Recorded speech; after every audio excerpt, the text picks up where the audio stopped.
my gosh. Hi guys, sorry. I am experiencing some technical issues. I'm hoping it doesn't translate to us crashing once we change the scene, but that's not up to me, chat. That's not up to me. Alright, fingers crossed, chat. Fingers crossed. If not, just stand by to reload, okay? One moment. We're here? Hey, let's go! Wait, who claimed first earlier today? So, something went wrong with my OBS and I can't seem to load Twitch chat on here. So, I'm opening another window. Another window so that I can see. Oh, why is... It seems like my chat box isn't loading either. Hello? Alright, just give it a moment to calibrate.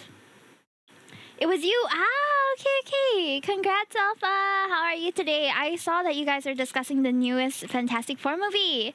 How was it? Was it that awesome? Was it that good? It was me. Oh, wait, it was Theo. Sorry. I read the name wrong. Sorry. Theo from YouTube, am I right? There we go. Alpha had a good, 3 seconds of being first on my stream.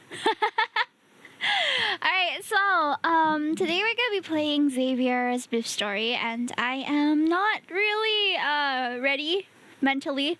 I made the mistake of eating swanlafen before our stream starts. Power! Hello, can we get a shout out for Power, please? I actually don't know if any of my mods are online today. If they're not, I'll do it myself. But... yeah, we're live on YouTube as well, and don't forget to follow me on TikTok, guys.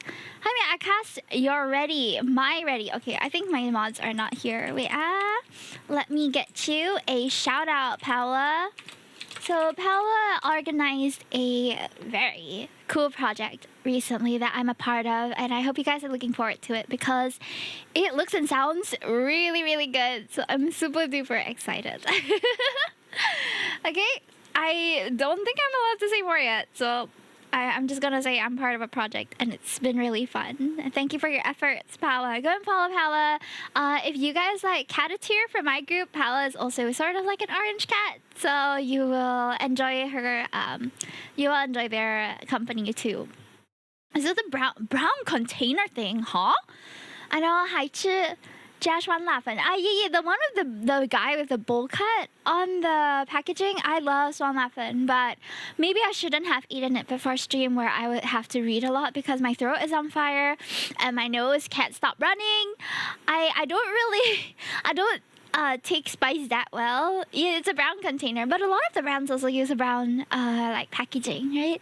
So my throat's on fire, my nose is running, and I am not in the best state to be reading stuff, but it's okay because we're gonna end up crying anyways. It doesn't matter. Our last myth story was, I didn't realize it was so soon, but Raphael's myth was just last month. So this is like back to back, boom pow. We're getting myth after myth, which is crazy. I don't know if I can keep up, to be honest, but I'll try. So we're playing Xavier's Myth Story today, and I'm gonna aim to finish the entire thing because I don't want to have to split it into 2 streams. And I hope that you guys will enjoy the story with me. It's gonna be fun. I usually read all of the text, so I do take a bit longer than if you're playing it yourself. If you're a really quick reader, this might be a bit too slow for you, then let me know. But I'll try my best to keep it at a comfortable pace for those of you who are quite quick at picking up the words, okay?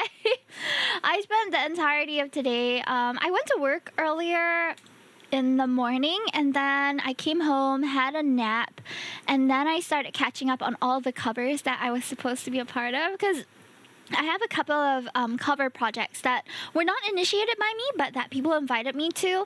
And the most recent one, they just sent the guides today, so I recorded today, and then I had 2 others, one which I needed to re-record some parts, and the other one which I had to do the art for.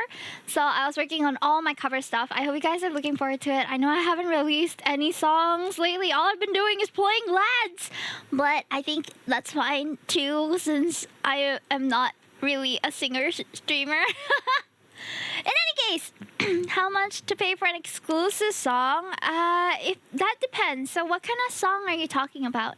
Like, I think you asked me before. Depends on the song whether I'm comfortable doing it, first of all, and then whether likely if you're requesting a song, then I can provide the raw vocals, but you'll have to find someone to mix it and all that, because I can't do mixing or cleaning up on my vocals yet. I haven't learned to do that. So far, I'm already struggling as it is to edit my own parts, edit my own clips. So I'll have to take it like one at a time. The last one request for personal listening. Oh, you mean like an audio or like I mean, I don't really do like voice packs or anything, but song cover wise, I don't know, I haven't really thought about that. If it's the one you're talking about previously, it was because I wasn't comfortable with the song, not because I couldn't do it. But I also don't really have a fixed price for something like that. I guess it depends on the song's complexity, how many harmonies they have and such, and then all things considered, how many tracks I'll have to end up recording, how many lines there are really, and if it's vocally challenging or not. So there's a lot to consider. If you have something in mind and you would like to ask, you can send me the song and I'll see if it's a different one from last time. Then I can see if I can accommodate it or if I'm even confident to try. Okay. So it's time for me to boot up Lads chat because this is gonna take us a while. I think the previous myth that we played through took about 3 hours, so I'm prepared to stream a little longer than usual. Hi Genderuza, I see you on YouTube. Thank you so much for coming in. By the way, guys, I haven't unlocked memberships on YouTube, so if you guys want to help us to reach that next milestone, do go and lurk on YouTube too. Yeah, hello, the Hunter Hogs #1. Pleasure to meet you. I'm gonna be turning on the game real quick. I actually don't know if I loaded it on my... Okay, guys, you might have to give me a moment. I forgot whether I've updated it on the iPad or not, because I updated it on my phone. But more watch hours needed? I think so. So the 3,000 watch hours is for the unlocking of YouTube ad rev and some basic features like donations and super chats. But I think memberships are locked behind like another one. So I don't know. I'm not so sure. If anyone is a YouTube partner and you want to fill me in on how that works, let me know. Otherwise, I'll go do my research eventually. But right now, donos are already available on YouTube. So I believe YouTube gives a higher cut. I'm not sure than Twitch. But of course, like direct donos also work as well if you want to support my stream and stuff. So there's quite a lot of projects ongoing. I'm also funding a commission that I owe you guys. So a couple of... Was it my stream anniversary? Yeah. Stream anniversary, I owe you guys a mildly spicy Hime X All the Lads Lee's fan art, and I finally took the time to request it. I have enough to cover it. It's not too bad. But because there's 6 people involved in the commission, it is a bit pricier than I usually pay for. But I've already asked the artist, and it's someone you guys know, but I'm not gonna spoil it. If you happen to catch them drawing my commission, then so be it. But if you don't, then too bad. You'll find out when it's released. But it's gonna be a wallpaper. I haven't considered whether I want to get it animated or not, but they agreed that they would help me to split the layers for animation if I wanted to get it animated down the line. So that's exciting. To have a very special Hime Lads wallpaper. It's gonna be pink, but I hope that doesn't deter any of you guys from using it if it is appealing to you. It's gonna be me and the 5 leaves, and I wonder what we're doing. It's just mildly spicy. It's not crazy. But I came up with a composition. I am directing like the expressions and stuff that I want.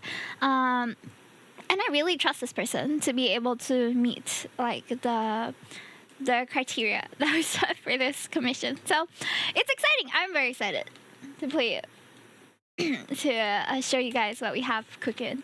Okie dokie. So I have Lads booted up now. I'm gonna turn off. You will likely have to be a sub, but that's about it. Okay. It's not gonna be like a special download or anything like that. Or if you're a Carrot Club member. So usually the stuff that subs get, sub tier 1s get, are also what the rest of the Carrot Club get too. Okay, so let me turn on my audio here. There we go. So we have Silas on here. You guys want to watch the trailer? Actually, you know what? No, never mind. No need to watch the trailer.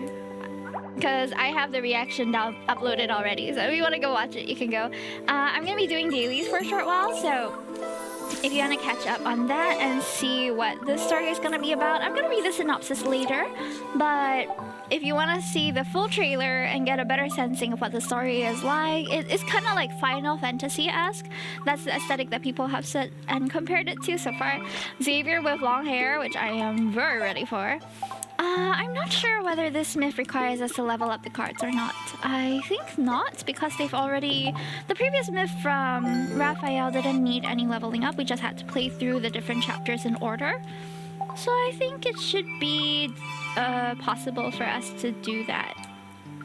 Okay, I have to double check though, because I didn't read the fine print. I just saw Xavier with long hair and a sword, a big sword, and I was like, whoa! I'm getting it. I'm pulling for it. I completely forgot that because now it's top the App Store again. So usually they give out free pulls for topping the App Store too. I completely forgot about that, but I'm okay. More pulls, why not? Okay. Let's see, I have a few stuff. Let's complete our explorations for today too. I will get long hair cards. Hell yeah! I'm so ready for it. I'm so sorry if my voice is a little bit hoarse. No pun intended. But I had spicy sour noodles before starting stream.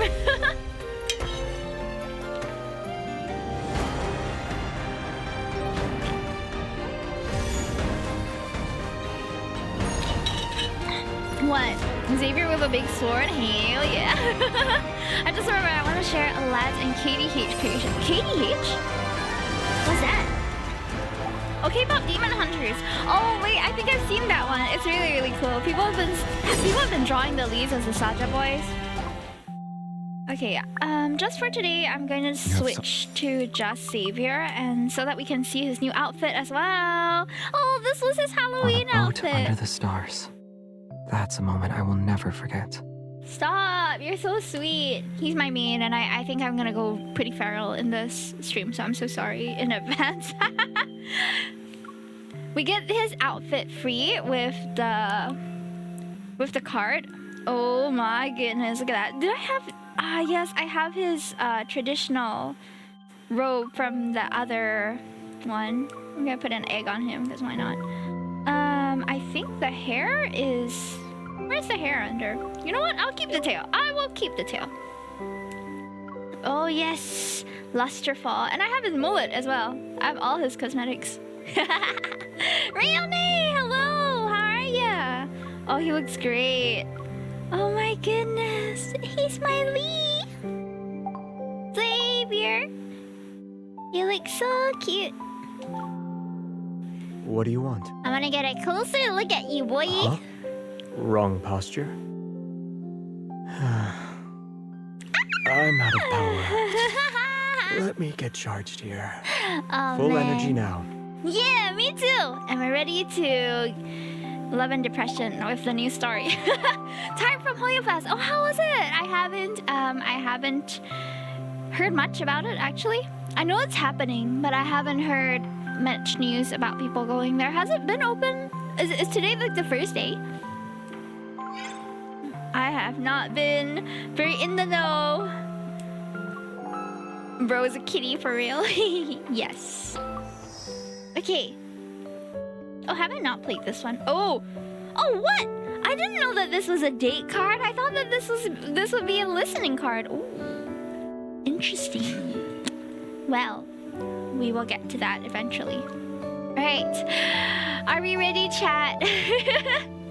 This is Xavier's third myth, and it's called Where Stars Scatter.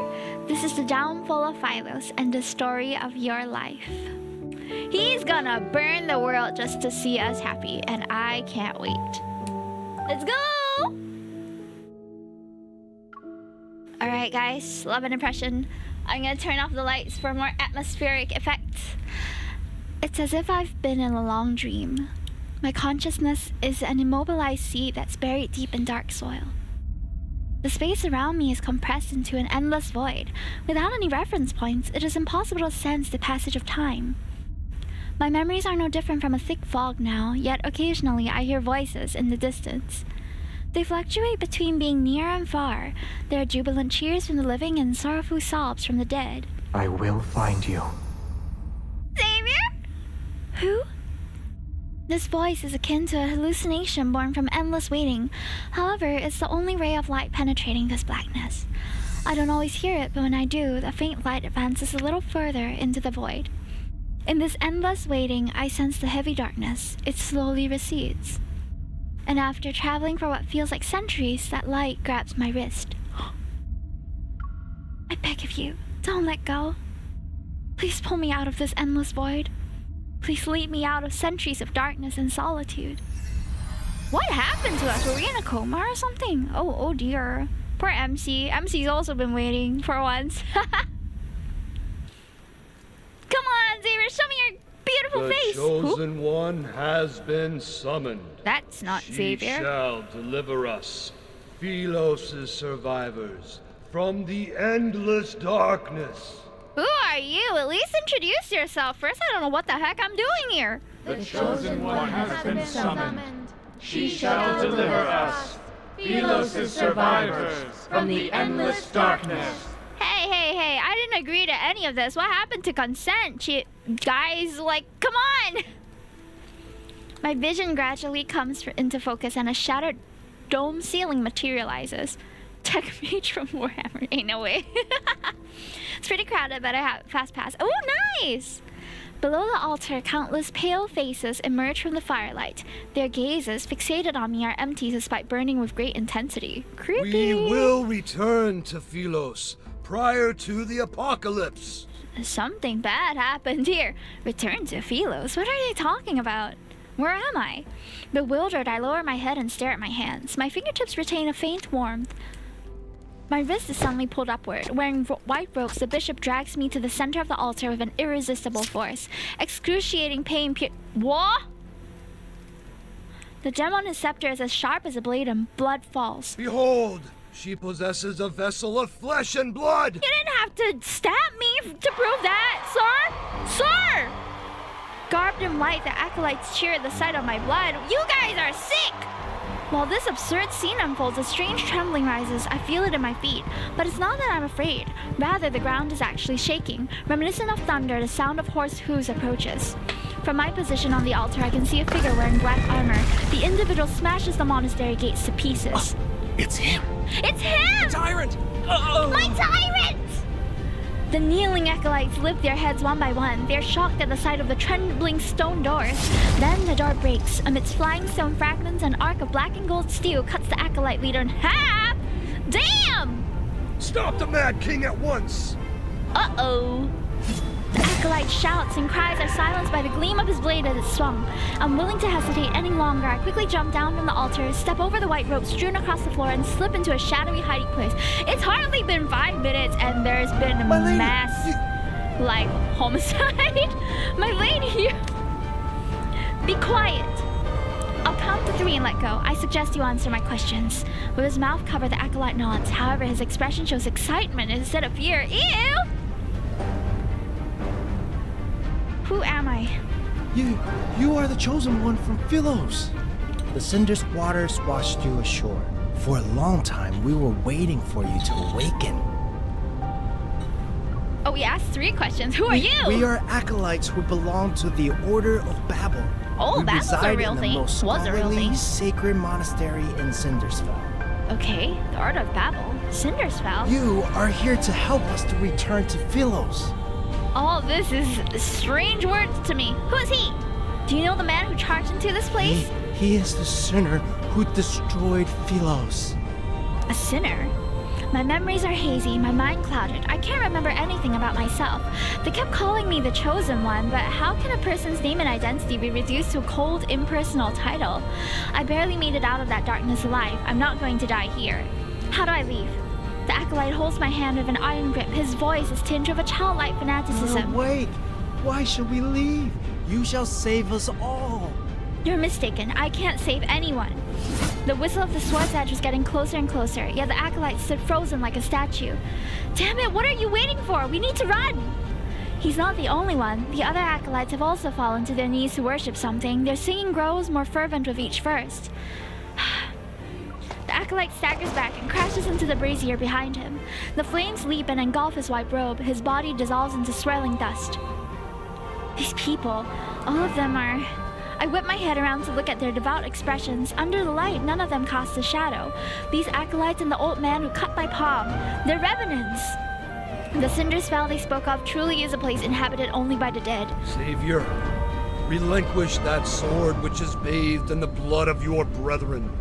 If you do, I shall forgive your slaughter and absolve you of your sins. Does this guy have a shadow, or is he also a revenant? Sins? What crimes did I commit to become a sinner? Is teaching the dead to cease their incessant chatter a crime? Ooh. You. I'm going to the dark side, chat. We're gonna change our clothes. An assassin sought death at the castle. They always waste their last breath singing the hymns you taught them.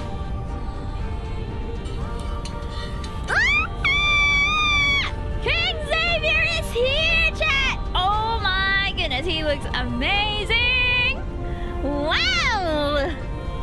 Using the narrow gap in front of me, I watch as the figure approaches the bishop. Philos' prophecy rings true. The Chosen One has appeared. Firelight dances as long hair cascades from underneath a man's crown. A soft, gentle glow is reflected. Oh my god, they knew we were looking at his long hair. Your life is What's a about to be booty, you, snuffed. sir? Where is this so-called Chosen One? I'm here! I'm here! Hello! It's me! He steps forward, his black and gold boot treading on the hem of the bishop's robe. Oh, dang! I kind of want him to step on me like that. Are they preoccupied with praying for your salvation? You, irredeemable traitor. You are... The bishop's scepter is sliced in half. He backs away until he collapses against a confessional. She shall be the harbinger of your demise. You are here to die. That is where I must correct you. I'm here to attend your funeral. He's so cool! You're wasting your energy. You cannot. Seems like it could kill him easily. Everything seemingly comes to a standstill. Then a corpse slowly settles onto the ground under the man's feet. It kicks up dust. He can rule me any day, ayo. Dindarusa, I'm a Caleb girly. Today we are all Xavier girlies. There's no choice, chat. We gotta be. You have no choice but to stand. Step on me, please. Oh my god, badge. Same. The stifled groans fade while the night wind extinguishes the last flickering flame on the altar. The man slowly lowers his blade. Surrounded by sparks and dancing cinders, he descends the long staircase. Ooh, there's a staircase! I'm stunned. My fingertips are numb. They can almost feel the reverberations from the sword's deadly swing. In the darkness, the sound of footsteps grows more distant. Is he gone? Were we hiding from him? Still tense, I wait for what seems like an eternity before I use the wall to support myself. I cautiously step out from my hiding place. I need to leave. The entire hall is deathly silent. There's only rubble and a white robe on this floor. Stone pillars have collapsed. The flame creeps along the spilt wax on the cracked floor. Ghostly lights frolic across the walls. I turn and thud. A sharp blade having been thrown past me is now embedded in the stone wall beside me. Uh-oh. The night breeze plays with his long hair, but he doesn't move. He stares at me for a long, long time. Part of me feels as if we're not meeting for the first time. I could almost believe we're reuniting after being separated for years. However, this illusion is shattered by his next move. Oop. Yes? Hello? The man they call a Mad King leans down. He lifts the tip of his sword and it touches my throat. Only the dead dwell in Cinder's Vale. So, who exactly are you?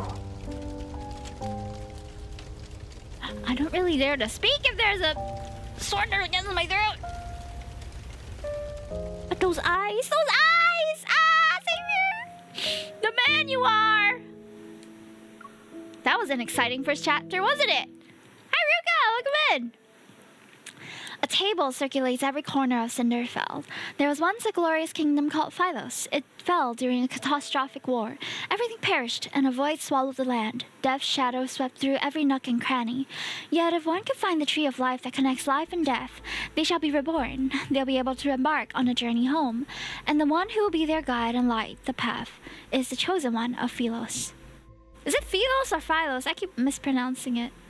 I don't even know what my country's pronunciation is. The sword rests near my throat. The slightest movement will kill me. You heard everything. Indeed. You are the chosen one foretold in the epic poems. Death approaches as an inexplicable rage boils within me. I grit my teeth and speak. Can the words of the dead be considered a prophecy? They're nothing more than last words. You want to kill me because I was crowned with the title of the chosen one? He doesn't respond as he studies my expression. He reminds me of a hunter examining the desperate state of his prey before its final moments. Release me. Although taking one's life is easy, it's also boring. Many revenants have already fallen. You still need more playthings? They must pay the price for pursuing eternity. And as luck would have it, you've caught my interest. Cindersfell can only be inhabited by the dead. You are alive. As are you? Are you not also alive? Or, I don't know. Whatever you're doing here, I'm doing here, I guess. Or we're doing each other. What? I have no idea how I even arrived here. True. All my memories remain trapped in those centuries enshrouded in darkness. They're akin to seeds buried underground. If you wish to slay me, then do it. I'll be able to join their ranks as a revenant. Gambling with your life isn't how you properly threaten someone. Let's not forget, a death wish is an easy request to fulfill. And that this blade can only cut down the dead. Oh, really? That's interesting. Tell me more about your sword, Xavier. And that other sword. What? No wonder people hate him of a burning intensity. To be haunted, even in their semblance of an afterlife, saps away their chances of happiness. In any case, I have no intention of killing you. Truly? The wound on my palm reopened during our struggle. Blood trickles down my wrist. He pauses and furrows his brow as he stares at my wound. Then he pulls my hand to be right in front of his eyes. Is he like those fanatical acolytes? Has he not seen a person bleed in eons? Oh! He tears a piece of cloth from the hem of my skirt. Excuse me, sir? Hello? With his gaze lowered, he wraps the makeshift bandage around my palm. Okay. What is he trying to do? Is this how you make people submit? You threaten them with the sword before offering bait? Don't move. I only stopped the bleeding.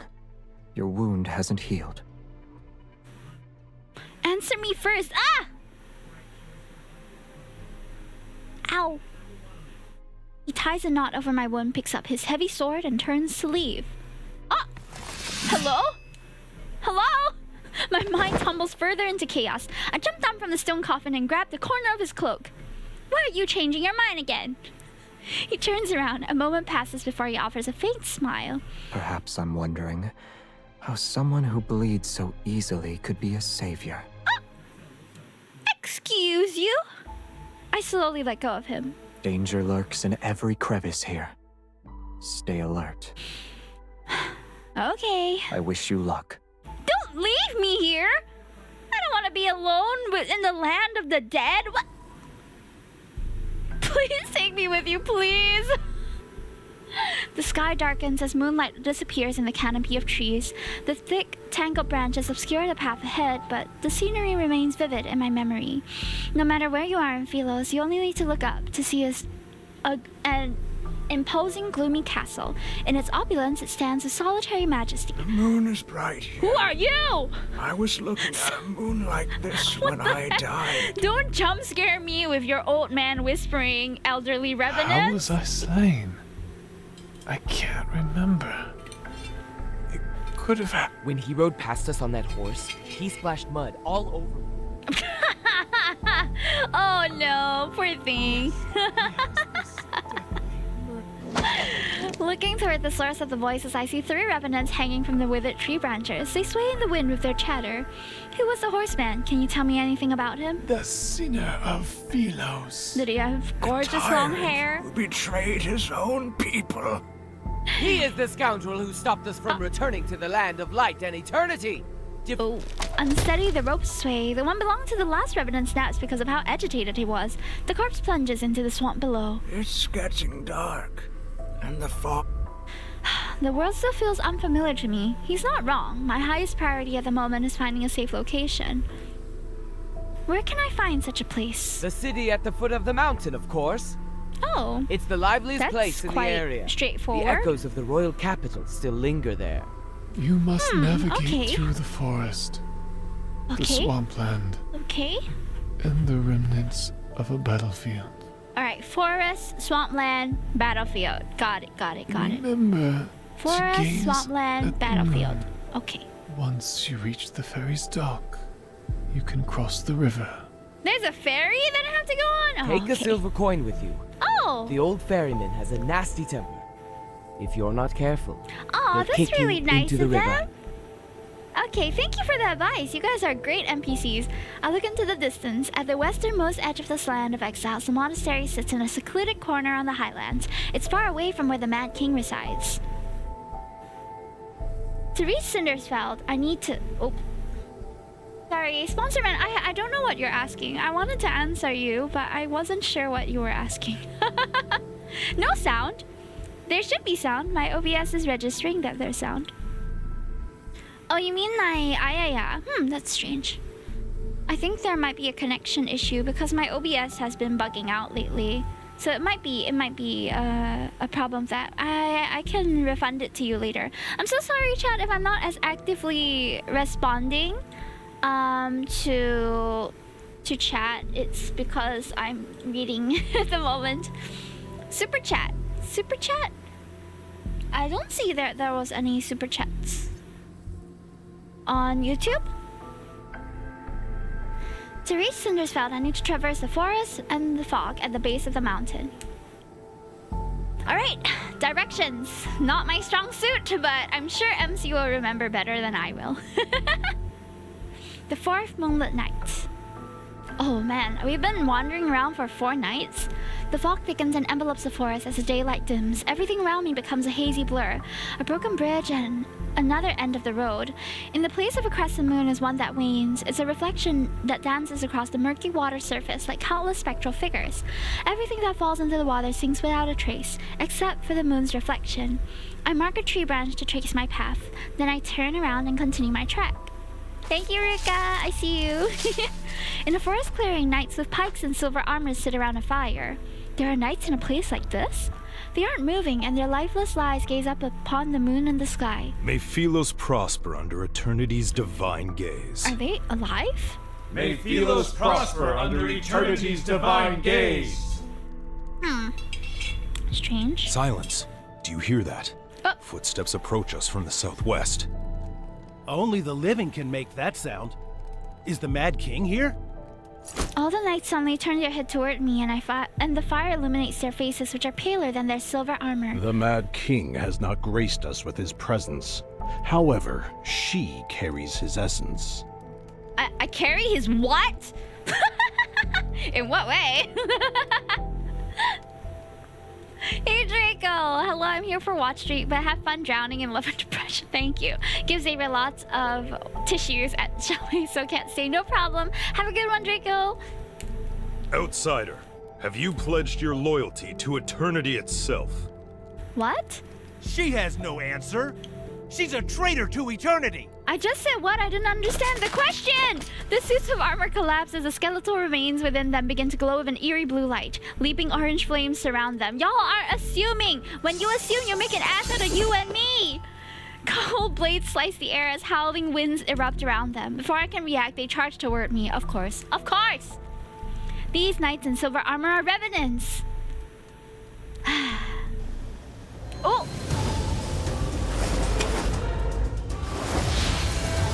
Wait, I got a staff? Whoa! Whoa! Xavier's here to save us. On his horse! Whoa! Get on. What if I don't get on, actually? We meet again. It's a unicorn! Hold tight. Happily. Whoa. we were summoned into that world in this fit. Damn, we look good, don't we? I like our fit. Oh.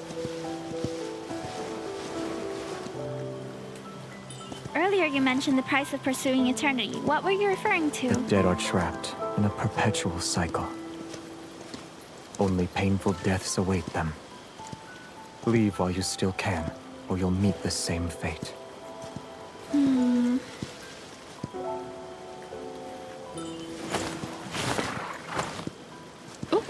In a rush? Handhold? Didn't you tell me to leave while I still can?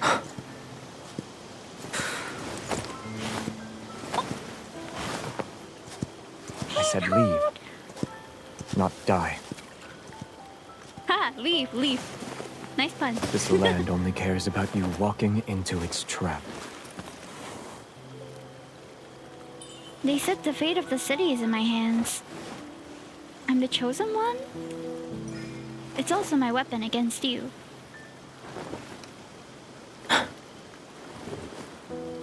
You said their fate is in your hands. Huh?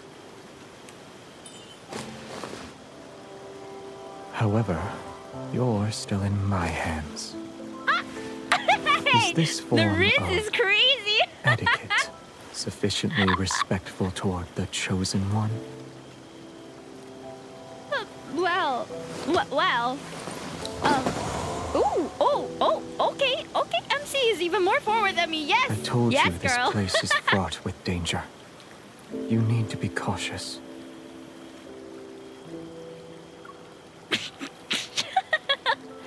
Put me down! Yes, of course, and people's intentions can be just as treacherous. So you never heard of Philos' prophecy? I've heard more last words. Such as? Excuses from the greedy. The pleas of those on death's doorstep. Confessions of hypocrites. Oh, how'd you take that out? His side profile, his man boobies? That's what chat is talking about? I mean, same, but... I was looking at his face, actually. They are but vanquished foes. For once. Oh, he looks so good. Never find deliverance. You will be devoured in the act of slaughter. Is that so? Aura farming! May your last words come to fruition. Yo! Wait, I should have taken a picture. That would have been such a nice wallpaper. Man! Damn! He's so handsome. I can't. With wails and curses, the last of the revenants fall to his blade. The mist disappears. Moonlight illuminates the armor and broken swords that lie scattered on the ground. They bear the ancient patterns of Philos. Were they Philos' knights in the past? If you're their king, then why... Oh, he's asleep. Just as he is in our modern day Lincoln. Xavier is a sleepy boy. I turn around as I speak. The man suddenly loses his balance and falls towards me. The tip of the crimson sword is protruding from his left shoulder. Blood flows from his wound and the faint black mist swirls around it. Oh no! Is this from the revenants? You will be devoured in the act of slaughter. His hands covered in an iron gauntlet grabs my wrist. I'm trapped between him and the tree stump behind me. I can't move. Oh! Oh! We're getting copied on against a tree!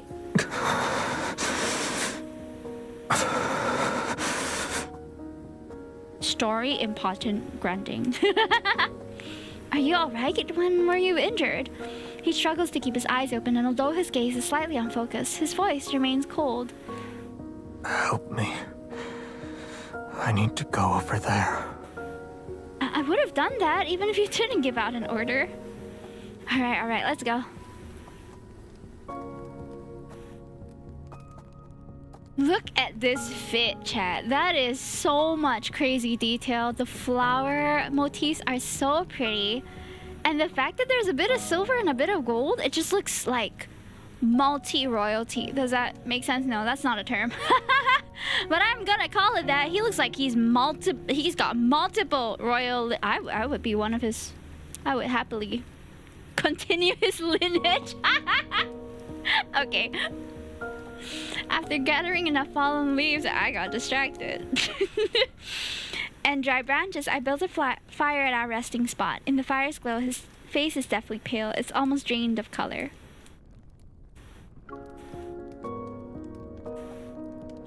Would you like to warm up by the fire? No need.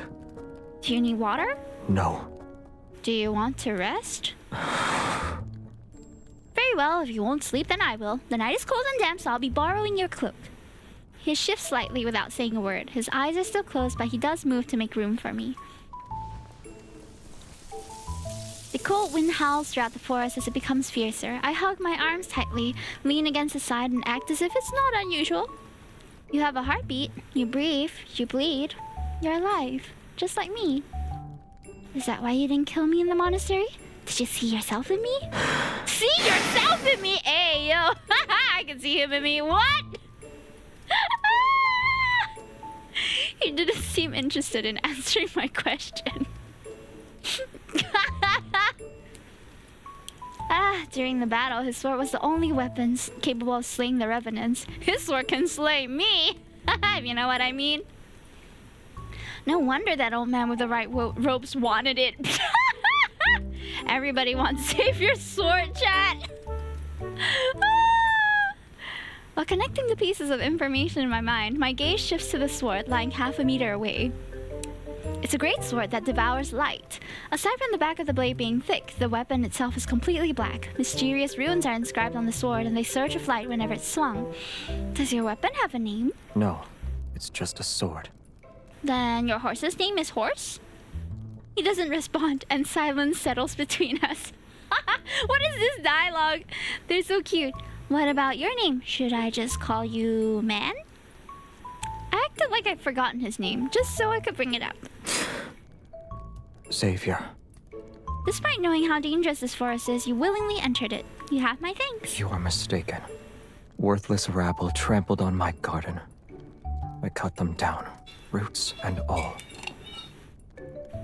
His nonchalant tone suggests I'm the first person he spared. My unspoken words remain in my throat as my gaze shifts once more to the terrifying sword at his side. I'm sorry to disappoint you, but this blade cannot harm the living. I'm not disappointed. I'm rather relieved, actually. Then, when you used it against me at the monastery that day, it was just an act of intimidation? Yes. He said yes so softly. Inexplicable anger rises within me, and I tug the thin blanket covering my body. The fabric in my hand feels unexpectedly heavy, and only then do I realize it's actually his cloak. Just as I'm about to let go, he slightly leans towards me. The edge of his fabric touches my fingers and carries an unexpected warmth. Ooh, we cuddling. We just cuddling in the forest. That's the plot, chat. Day 2. The thick fog has dissipated when I open my eyes. A crescent moon hangs from the firmament. What's a firmament? And casts its light upon the embers of our campfire. He helps me onto a spectral steed, and we traverse the forest next to the moonlit night arrives. Before the moonlit night arrives. Wait, his horse is also a revenant? Oh. Whenever we encounter those revenant knights, they are swiftly cut down by his massive black sword. Xavier, only an agonizing death awaits you. He's very infamous around here. As we pass through a swamp, I see a dead tree that's half fallen. It's covered in the lingering souls of soldiers who died in battle. He remains calm and spurs the horse forward. We press on. Oh, okay. Wait, where were we supposed to go? Forest, swamp, battlefield, right? It seems like those revenants aren't very fond of you. What crime did you commit to make them hate you so? To properly tell the tale, I'd have to start with the era in which they were truly alive. I have time. With a slight tug on the reins, he prompts the horse to leap across the ravine. I know they're afraid of your sword, but once the revenants are slain, where do they go? Nowhere. Once the phase of the moon changes, they'll come back to life. Oh, the dead are trapped in a perpetual cycle. Only painful death awaits them. So that's what he meant. Oh, that's so sad. What? They respawn! After an unknowing amount of time passes, rain falls from the sky. The remnants of an ancient battlefield emerges in the distant horizon. Collapsed stone tombs accompany overturned coffins, rusty swords, broken spears, and worn helmets are scattered about. The rain washes away the dirt from the tombstones to reveal the text carved into them. In a chaotic era, kingdoms fall like shooting stars. The Order of Lightseekers fought until they breathed their last breath. Countless blood-soaked battles fought with unwavering courage. Their tales live on in song, their heroic deeds forever engraved in our hearts. In the year of Philos calendar, the kingdom fell. The royal capital was destroyed and the royal bloodline was extinguished. The knights are exalted, honorable guardians. They now rest in the silence of a long night. On the day the Order ceases to exist, their names shall be carved into these historical monuments under eternity's divine gaze. Like the stars, they are distant, but never cease to shine. What are you looking at? I'm just reading. After tying the horse to a tree stump, he walks towards me. I wonder if my name might be with these knights. Why? Philos didn't meet its demise until I was gone for many years. For those who once knew me, I must have died early. If I wasn't an exiled prisoner, then someone should have remembered me. It's possible they made a memorial. Is being remembered that important to you? I'm unsure of when he had lifted his cloak to shield me from the rain. Oop. These knights fought for their country when they lived. After they died, their tombstones were used to pave roads. Being remembered isn't important, but if no one remembers you, then isn't that the same as never existing in the first place?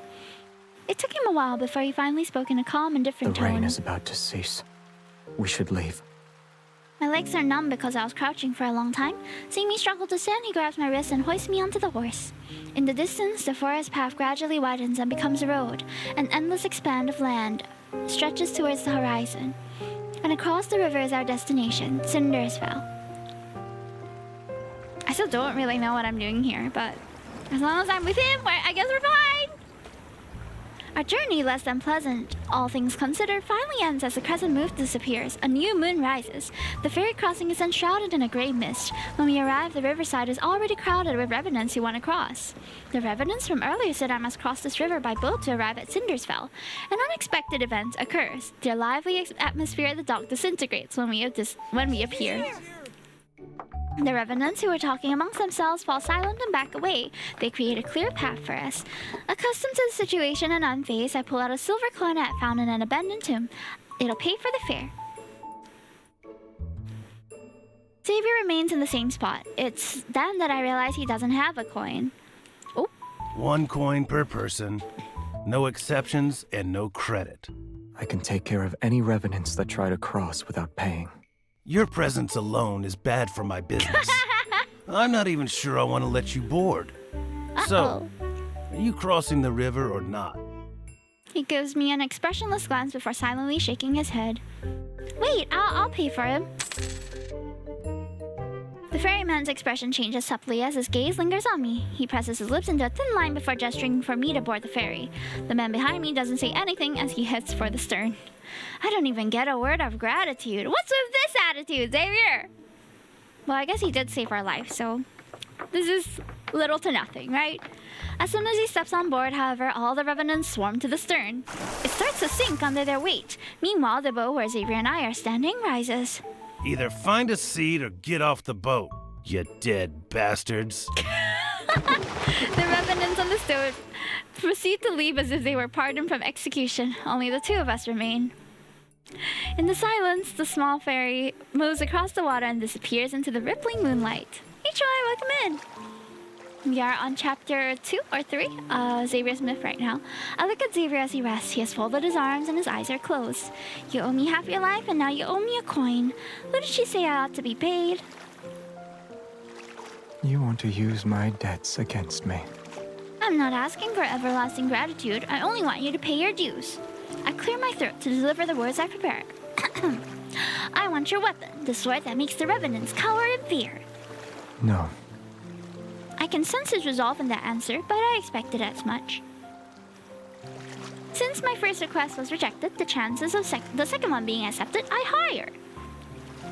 If I can't have his weapon, I still need shelter if I'm to survive.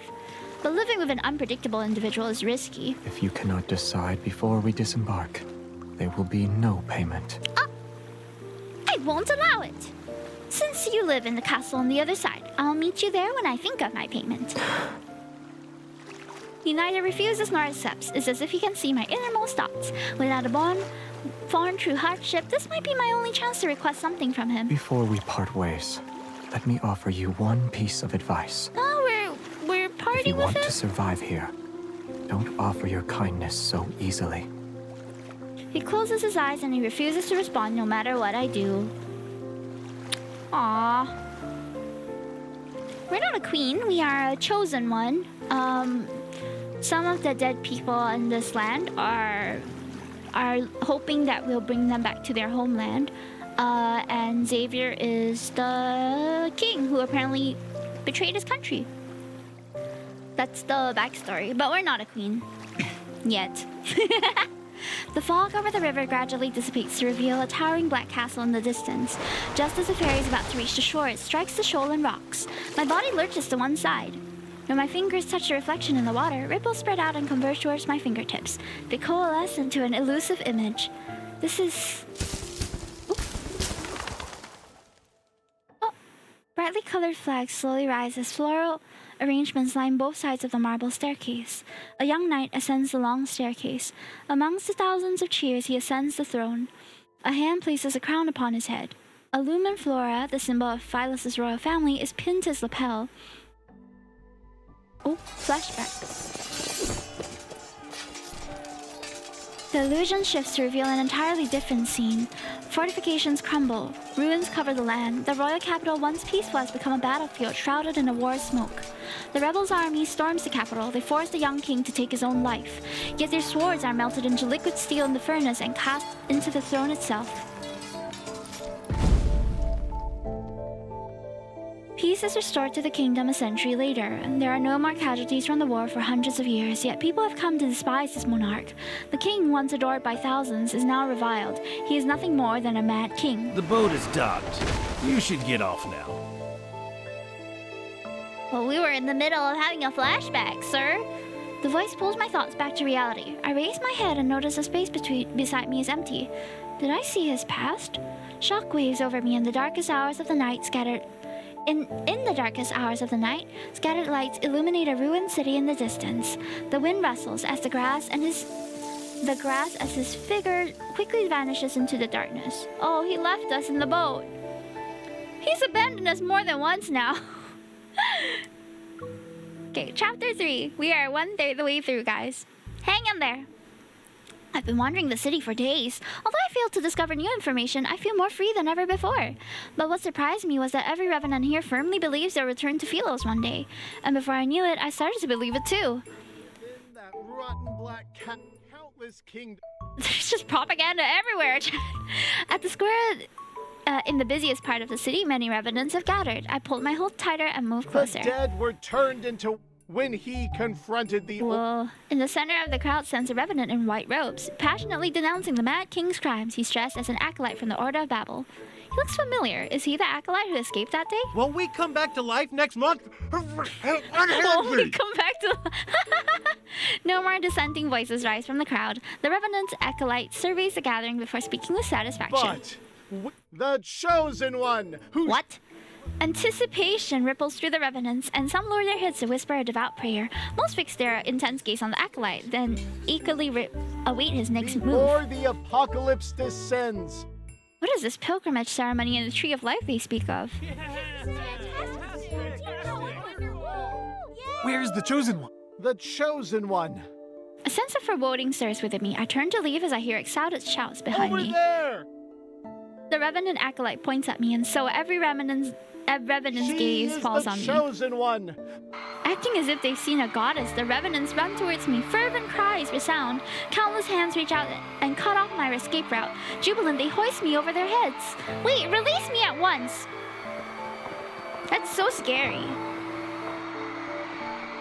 The revenants carry me to the castle, perched on the tallest hill. I wasn't even given the slightest chance to struggle or escape. The acolyte clears his throat and shouts at a half-open window located in an upper floor of the castle. The one who stands before you, the pilgrimage ceremonies, and she will be your nemesis until... Did he come up with those titles in the time it took to get here. The black window frame slightly stirs and a dagger with a cold gleam is thrown down. My castle is too small for your ilk. Oh, and there will be a sea of blood if you let me handle the selection process. In the blink of an eye, the righteously indignant revenants scatter in all directions. Even the enthusiastic acolyte runs away and disappears like a smoke. A chill runs down my spine as I look up. The figure near the window meets my gaze. I see they've made their choice. Resigned, I sigh inwardly and pick up the dagger. Ding dong! I'm here, though I haven't decided what payment I'm going to give you. In the vast empty hall with a top floor, only the sound of footsteps echoes. The candle's flames sway from wrought iron chandeliers. Light and shadows interweave like spiderwebs across the cold stone walls. This is quite the interior you have, Xavier. Very spacious. It's been a long time, has it been? I don't know how many days we've been wandering the city. I stop at the foot of the throne and look up at him. You bear all their hopes and dreams, and their very faith rests upon your shoulders. How does it feel?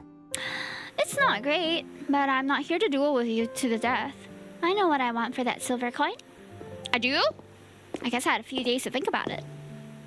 I step forward and meet his gaze. I try my best to appear confident. Your observations are correct. These revenants are in the cage made from their own obsessions.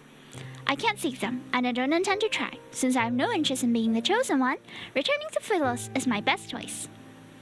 Once I'm there, I can recover my name, my memories, and myself. Xavier, I need you to help me return to Philos. Is Philos important to you? Of course, it's my homeland and the only place that I can remember. If the Revenants strongly believe they can return, then perhaps a method exists. I'm no different from them if I can't remember anything.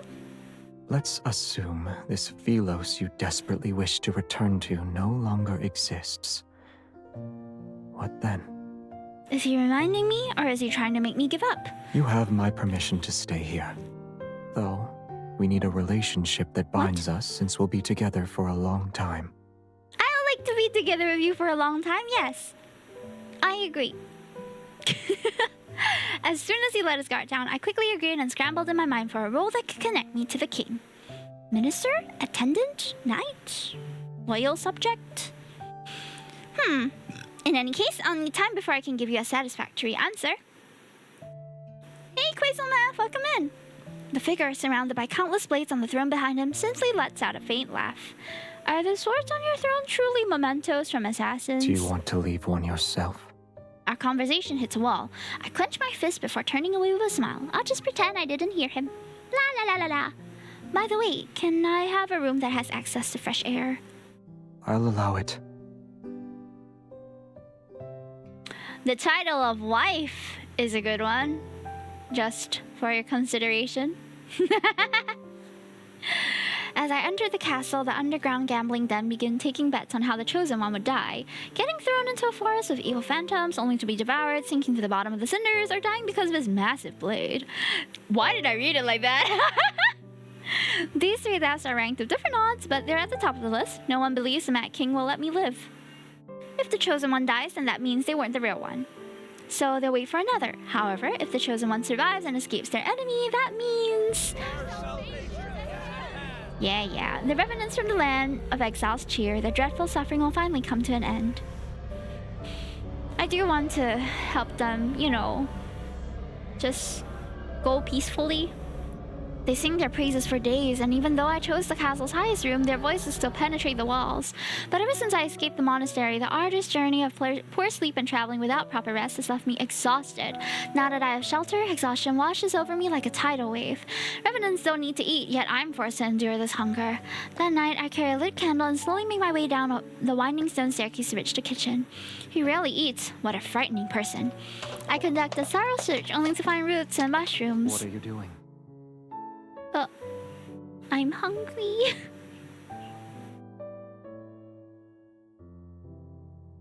Don't you need to sleep?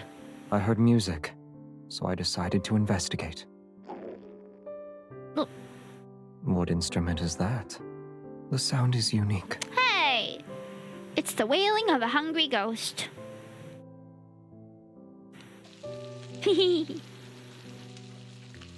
Ooh, are we cooking? Are we cooking, chat? 15 minutes later, he brings over a bowl of mushroom soup. It's brightly colored. This is all I have. It's alright. I'm not a picky eater. The taste is rather strange, but I've been starving for several days now. It's nothing short of a rare delicacy.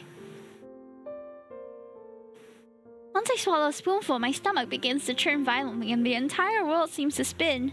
Bizarre otherworldly visions appear before my eyes. Revenants dance in the air and Xavier's black cloak suddenly transforms into a giant floating blanket. Whoa. What is going on?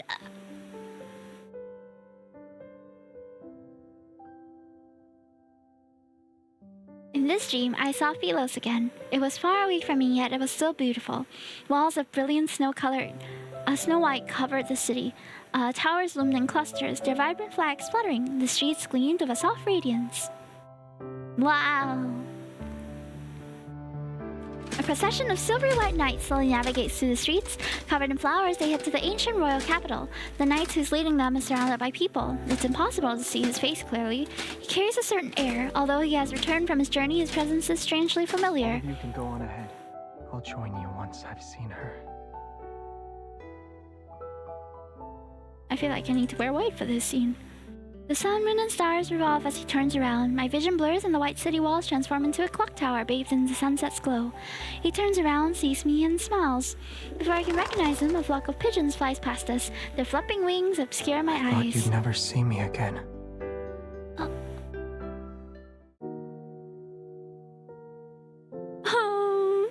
I open my eyes and I feel like I was in a very long dream. I see the hem of a black garment as it casts a graceful arc under the candlelight. Are we changing clothes?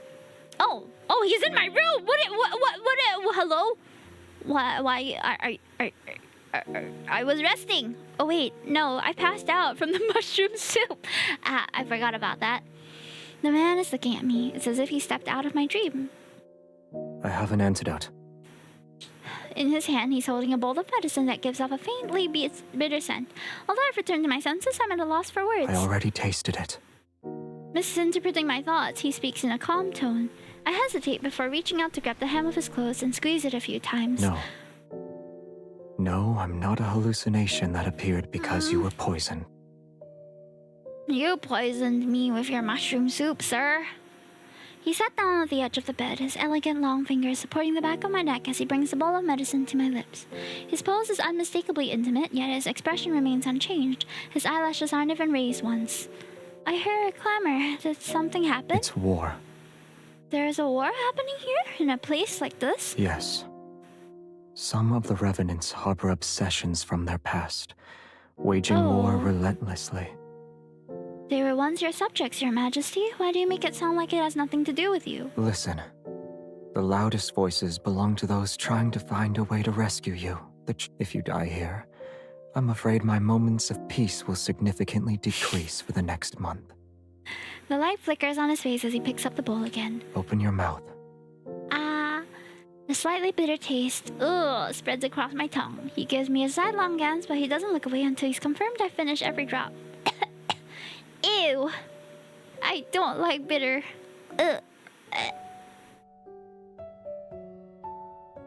During the days I've been bedridden, outlandish rumors have spread across the city. The Mad King has become the Chosen One's servant. The Chosen One risked her life. The Chosen One had made a great sacrifice. They misunderstood my actions from when I picked up a dagger and stormed into the castle. The Revenants are so moved by this supposed heroism that they gathered at the riverside below the castle every night to sing their praises. When he gets annoyed by their wailing cacophony, he occasionally heads out with his sword in hand. He returns quickly and their voices disappear. I'm unsure of what happened outside. However, the shouting isn't as frequent as it was before for the past days. Since then, I've been finding a way to return to Philos, and it became my only goal. The Cinders is not a single river. It's connected to numerous tributaries of various sizes. They intertwine like a tree's root system and extend in all directions. Some of these tributaries flow into gloomy swamps or plunge into bottomless ravines. Others lead to lairs of revenant kings. Yet no matter where I look, I'm unable to locate the Tree of Life from Philosian myths. Day after day, I mark new locations on my map, only to cross their names out later.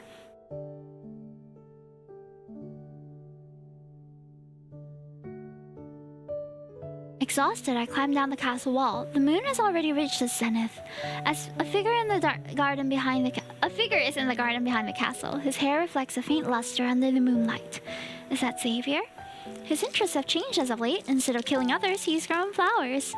Yet not even a fraction of light touches Cinderspell, and only lumen flowers grow here. The flower he tends to is one I haven't seen before.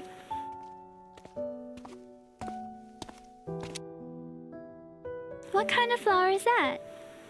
Curious, I walk up to him. He glances at me before he continues to water the plants. One that shouldn't be able to survive here. Then why are you growing it? He doesn't answer me. His fingertips touch a withered stem. I'm not even sure if he heard me or doesn't want to respond. I know you have secrets. You don't need to tell me. The fact that I have secrets shouldn't be a secret. But this secret is related to a certain person, yes?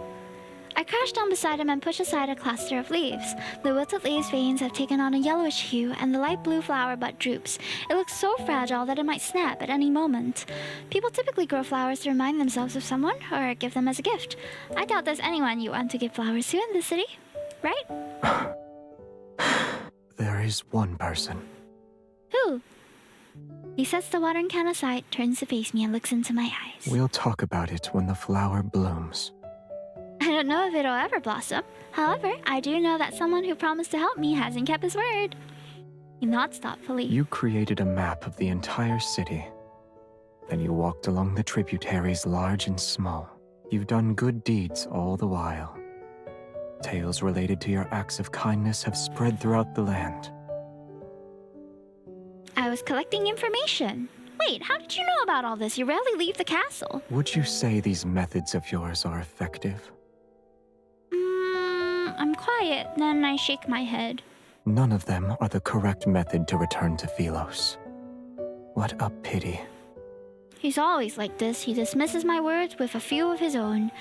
Well, we'll set that aside for now. About that relationship you mentioned before, I believe I've made up my mind. I'll be... Oh, your knight, your companion, your queen? Yo. My identity is known far and wide. I've also earned a bit of respect. Why don't you step back and let me be the actual ruler of Cinderspout? A queen, in other words. That way you won't be bothered by outside affairs. It doesn't matter if you want to plant flowers, kill revenants, or live a quiet life. To put simply, I want to be someone who's important to you. Perhaps worried about losing a stable source of food, I made a vow with the utmost sincerity. I don't know what his thoughts are, however. What do you mean by important? Let's say you're the only one that matters in my life. Huh. So you want to protect me. I like a mommy lily. As if he couldn't hear me clearly, he crosses his arms and takes another step towards me. He's pretending he made a humble inquiry. I doubt you'll need my protection when you wield a sword like that. But when those revenants attack again, I'll be by your side. He's actually laughing. I can't believe my eyes.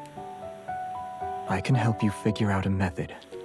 On the other hand, you need to find a way to make a flower bloom. Are you sure it can still be saved? Oh no, Zane also tries to bloom his jasmine flower. I'm getting Forseer flashbacks. After agreeing to this surprisingly simple condition, I returned to my room. After spending these days together, Xavier seemed nothing like the Mad King those acolytes talked about. But the way he took me in and promised to help just felt like an excuse. An excuse to keep me here. Could it be because of that the Chosen One rumor? With no answers for now, I sighed. Yet his smile from moments ago kept flashing through my mind. We got a little crush! The call of an hour resounds from outside the balcony. What?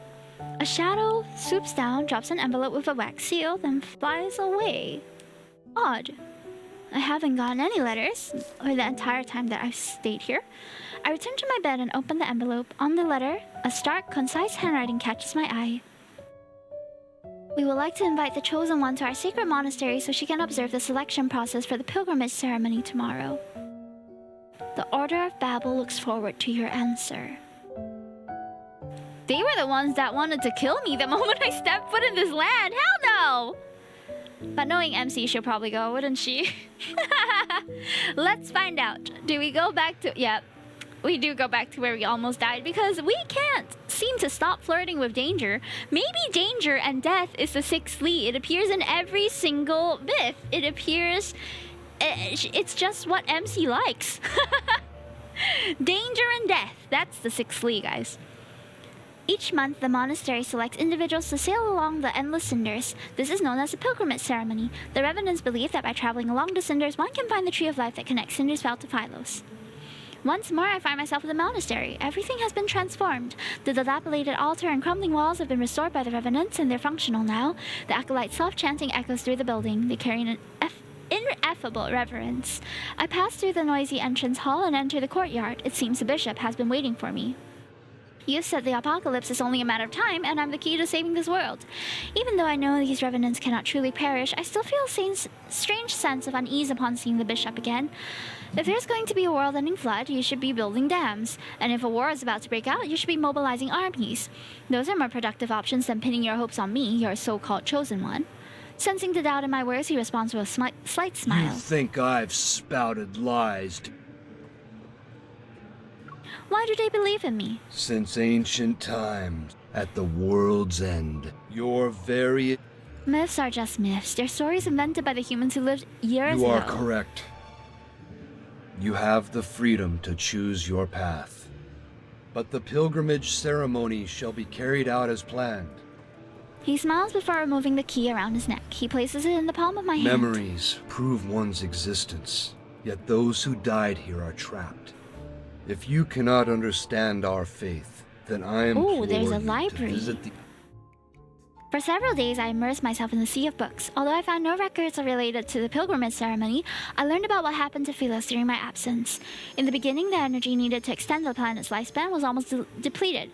Beasts called Wanderers grew increasingly violent and occupied most of the planet. Even an immortal planet sustained with energy would fail to escape the fate of decline. After 200 years of silence, a young woman with not a drop of royal blood ascended the throne. Under her rule, Philos reclaimed its former glory for a time. This period would later be called the Morn Era. However, historical records about her are scarce. They only managed to preserve the magnificent spectacle of her coronation. Her life and fate were seemingly erased by an invisible hand. There is nothing but a blank void. The situation in Philos grew increasingly dire as time passed. The royal families and citizens were split into several factions. Their constant disputes rendered the monarchy on the brink of collapse. Natural disasters raged while the fires of war burned without end. The flame of chaos swept through the land and destroyed the last vestiges of the world order. The last monarch of Philos was an undefeated arbiter of judgment, yet he was the tyrant who supposedly led the kingdom to its demise. Interesting. History books. The tyrant addicted to bloodshed, the embodiment of correction, a fallen god who was devoured by darkness. This must be Xavier. In every historical record about him, the fall of Philos is almost universally blamed on that king. Yet as I carefully read through the list of crimes, I feel as if he can't be blamed for everything. What part of the text made you stop reading? Hi! Startled, I look up to find the tyrant himself. He's leaning down from the balcony above, and his gaze is fixated on me. Why are you here? My only important person disappeared. Was I not supposed to look for you? Sorry, I was too immersed in the books. I noticed the young acolyte who served as an attendant has dozed off in a corner. Book in hand, I walk over to him. All these meticulously detailed accusations and atrocities, they read more like fantasy than history. He neither confirms nor denies it. He jumps down from the balcony and picks up a book. I can only imagine what expressions the acolyte would have if they saw him walking around as if he owned the monastery. According to this book, the first 200 years of your reign were referred to as the Golden Epoch. It must have been wonderful. Why did... Some matters should remain shrouded in the unknown. If you don't want to tell me, then that's that. I'll assume that all these myths about you are true, since you won't say anything. I hesitate, but my curiosity eventually gets the best of me. Tightly holding the book, I move closer to him. So, what happened to the royal capital of Philos? It was destroyed. What about the holy sword of the goddess? The statue was shattered. Astria Knight Academy and the oaks behind the Star Hunter's main building? I desperately recall the places I can remember. Burnt to cinders, along with all the birds in the forest. Not the birds! Oh no! The wind blows past us again. The windows rattle as the chandelier above us sways. The curled yellow pages flutter rapidly as the story rewinds for the first years of the Morn era. A single event was commemorated, the coronation of Philos' only queen. Let's change the subject then. Have you met this queen? Out of all the monarchs who wrote Philos, why is her story glossed over? Even her portrait is unrecognizable now. I touch the blurry portrait on the page. The ink has been smudged. He looks up and his gaze lingers on that page. Then he turns away. I don't remember. I will say that your impression of Philos is too idealistic. But those revenants said Philos... They have no memories. And those without memories can only believe the stories told by others. Lend them your ear for too long, and you'll become just like them. But you're not telling me anything extra, too. I'm already someone without any memories. That's why I want to return to Philos to find them. The revenants will be at their strongest during the full moon. Only now do I realize that he's here to take me back, even if he didn't say so directly. I see. You're worried about my safety. You said you needed to find me because of our agreement, but it's actually because of loneliness. You've lived in that castle for too long, right? The absurdity of our deal, his awkward expressions of concern, perchance it's because he's been alone and bored for years. I won't stop you from drawing your own conclusions. Good, I'll do just that then, especially when it involves matters that make you uncomfortable. You refuse to speak in them, Inari. I narrow my eyes and lean towards him. I push the book he's holding to the side. Ooh. The city of revenants have existed for over 100 years. Have you truly been alone all this time? The revenants exist in groups, and the acolytes gather together. They pray all day and all night in the monastery. I can hardly imagine what it must be like to live alone for hundreds of years, never aging, never dying. Aren't there any friendly revenants you can talk to? You want me to become close friends with them? Not all revenants are disagreeable. You're already prepared then. For what? You'll be their only goddess. And once you're no longer needed, you'll be a sinner they hate. A complex, indescribable emotion wells up inside me. I retort before I can stop myself. You always say they deserve to be trapped in their futile obsession for eternity. How are you and I any different from them? Aren't we also trapped? I'm obsessed with returning. And what about you? Obsessions are for the dead. I have none. He turns, his profile eked in moonlight, yet his features are obscured in the shadows. I can't help but feel like nothing matters to him, whether time passes or stops, whether the flowers he tends to blooms or not. He's just waiting for what? I'm not sure. An inexplicable sense of frustration and loss bubbles inside me. Never mind. Don't leave just yet. I found these books for you. He furrows his brow slightly. Still, he turns and takes them. Philosian Guide, Caring for Flowers, and How to Identify Edible Mushrooms. Seems relevant, doesn't it? I'm not sure if flowers can bloom without light. But watering them 3 times a day will definitely kill them. I've been doing my research! I'm trying to uphold my promise, even though there's no sunlight where we are. We're midway through, guys. How are we feeling about the story so far? So far, I feel like they've introduced the lore quite well. I'm still sensing some gaps in my own narrative, but it might be because I've missed out on some details in previous myths. But so far, it's been piecing together quite smoothly, and I can see our relationship with Xavier is blooming, even if the flower isn't. Following the book's instructions and using the withered plants as fertilizer, the unnamed blue flower finally shows signs of vitality. It's grown taller since yesterday, and its leaves unfurl with a hale luster. Days pass. Before I know it, it's time for the pilgrimage ceremony. Outside the city walls along the riverside, over 100 tents have been set up. It's to accommodate the thousands of revenants who are here to witness the ceremony. After praying at the monastery, the pilgrims and acolytes descend along the ridge. They carry blessed lumen flora. The procession covers a long distance, singing hymns to praise Philos. They walk with carefree steps and carry lamps throughout the night. The lights in their hands form another river. They flow through the dark forest and across the swamp. The 36th moonlit night. Why do I feel happy? So 3 years, I'm huh? sad. We have our faith. But faith is fragile. It's like a flower or an egg. One careless moment is all it takes to break it. Interesting analogies. What's an egg? I can't remember anymore. But it doesn't matter. What's an We'll egg? be returning I can't to remember Philos. anymore. Oh, cheerful Revenant, you are the star of this chapter to me. Moonlight flickers across the mountain ridge as a gentle breeze passes. Dazzling silver robes sway back and forth. The Chosen One is attending the ceremony. My lady, why did you bring the Mad King with you? Trying to reform him must be a tiring endeavor, no? I can fix him, trust me. I'm unaware of the new rumors that are circulating the city. I respond with a sheepish smile and lower my voice. Rest assured, he has renounced his old ways thanks to my guidance and spiritual cleansing. The young Revenant's expression becomes one of astonishment and admiration. I gently tap Xavier's sleeve. He glances at me and chooses not to expose my light. That's wonderful. May Philos prosper under eternity's divine gaze. May Philos prosper under eternity's divine gaze. Why do the Revenants always say weird things? Ready to depart, I pull on Xavier's sleeve, yet he opens his mouth. What if your eternity's foundation involves sacrificing others? Nonsense!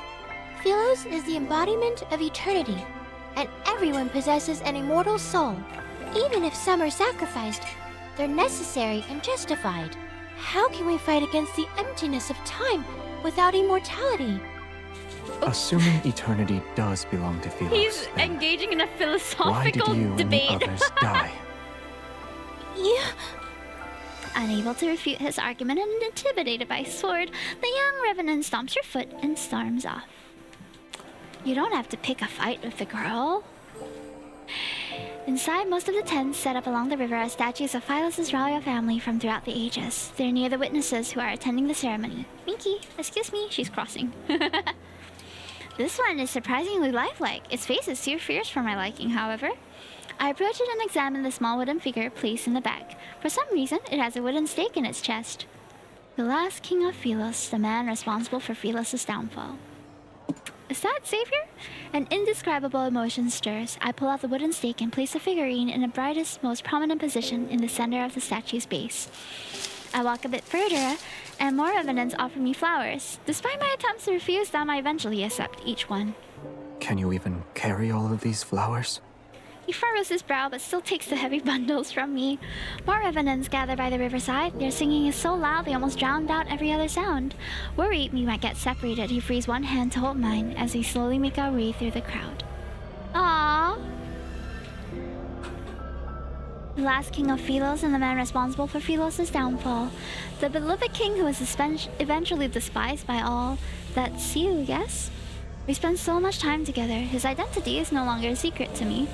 I'm more curious about the queen's story.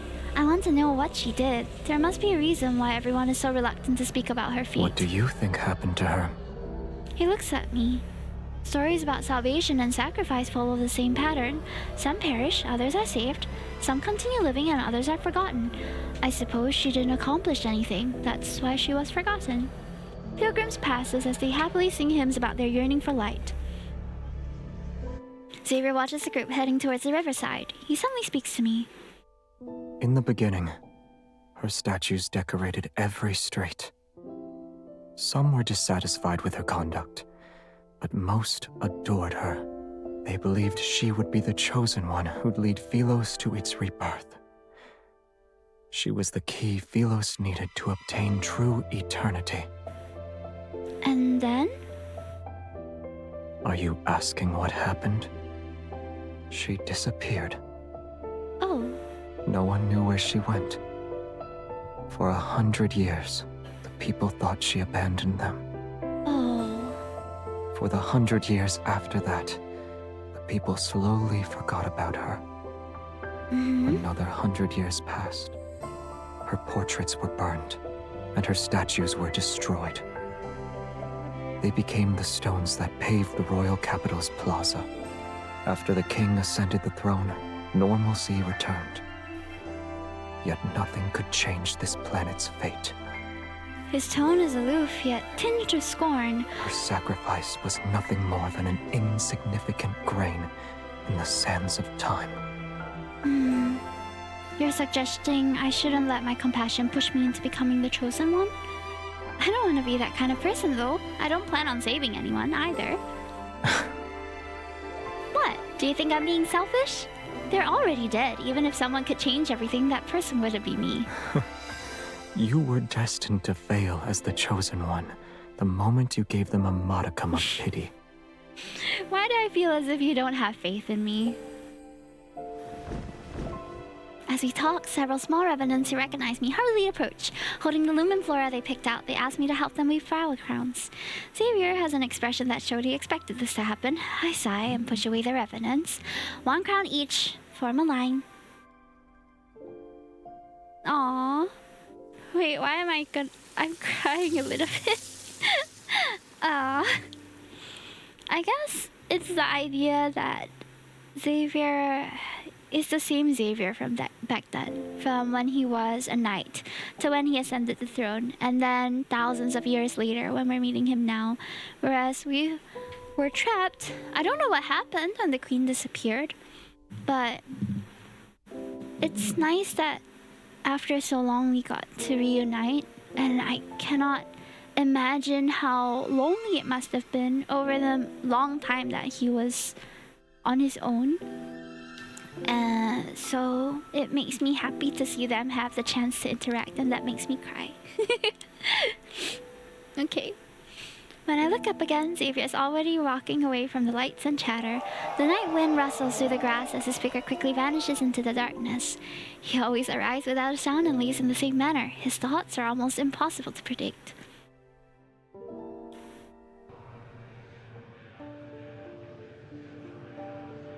The ferryman and young king stand by the riverside. They stare at the lights and the singing revenants that the night fog had almost consumed. You keep her close.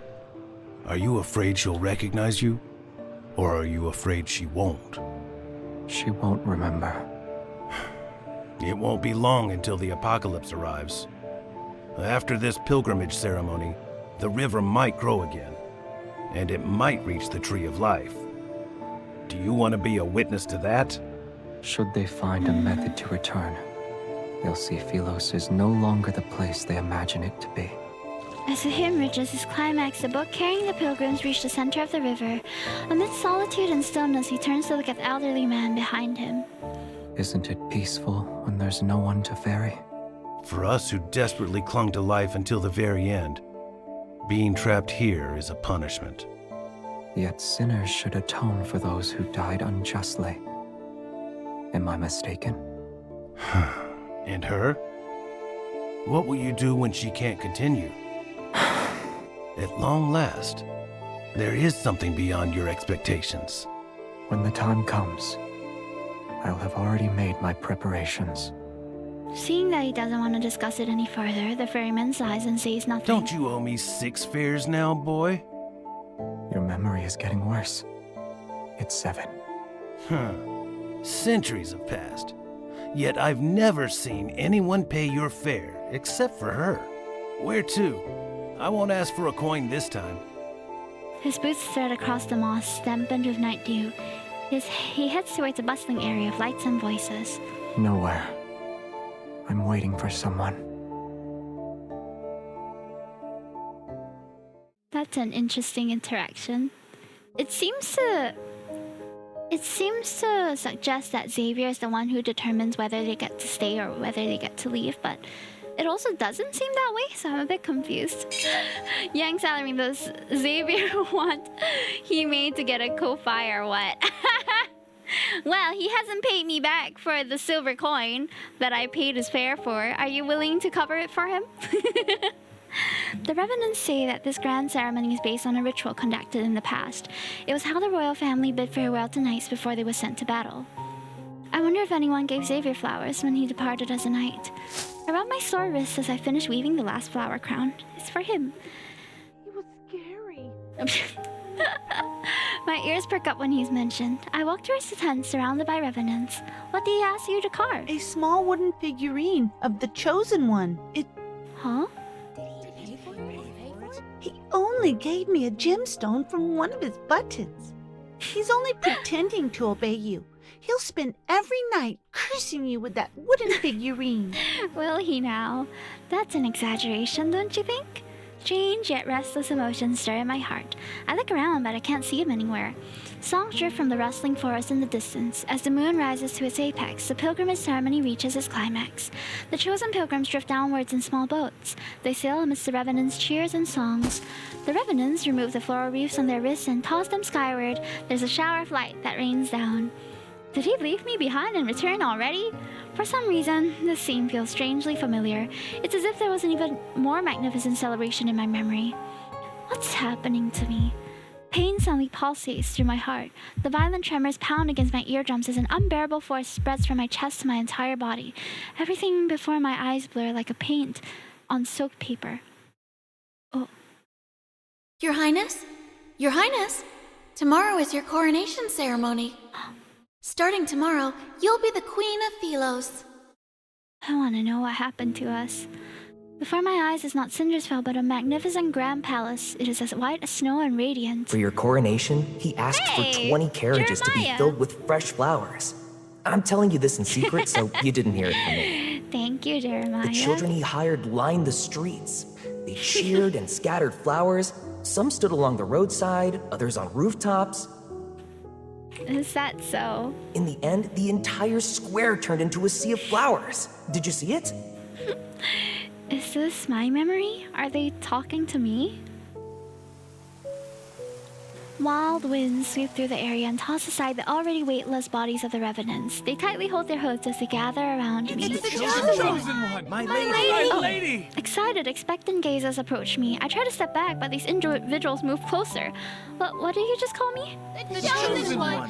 You shall save us, my lady!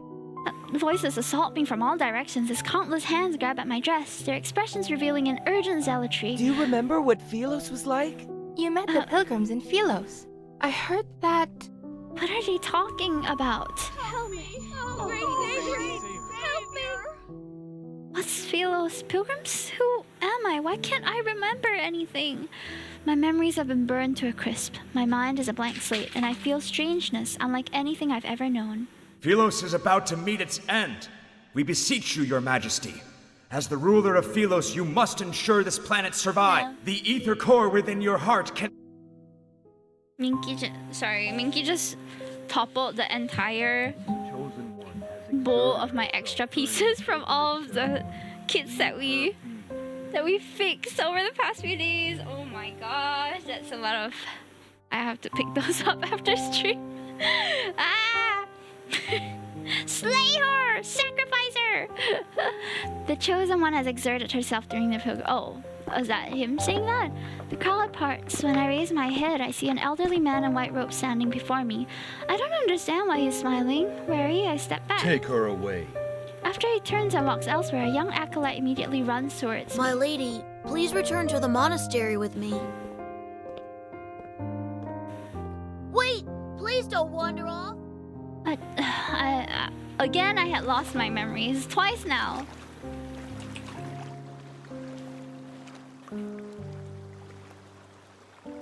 I kneel on the moonlit grass and stare at my reflection in the river. The face reflected in the water is unfamiliar. The clothes I'm wearing are unfamiliar. Even the crown on my head is unfamiliar. Within the rippling, blurring reflection, numerous shadows stare back at me. Come, become one of us. Shadowy hands reach up from the water. They pull and tug at my clothes. Become nourishment, just like us. My thoughts, too, feel as though they're being pulled away from countless decaying hands. I'm slowly sinking into a whirlpool. Why are you here by yourself?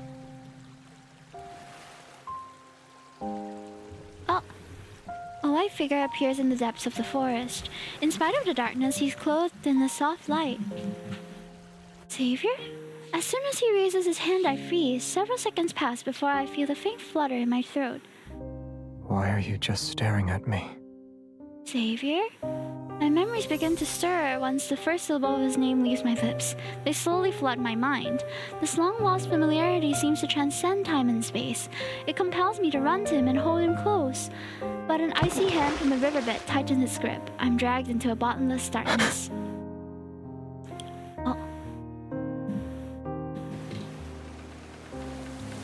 The group of pilgrims disperses. Only the lumen flora lies scattered on the ground. Your Excellency, Will we be able to return?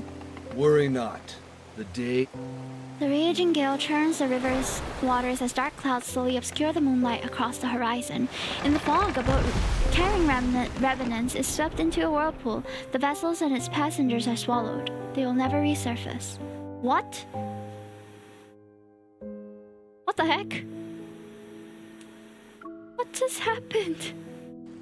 The chorus of voices comes and goes like the ebb and flow of the water.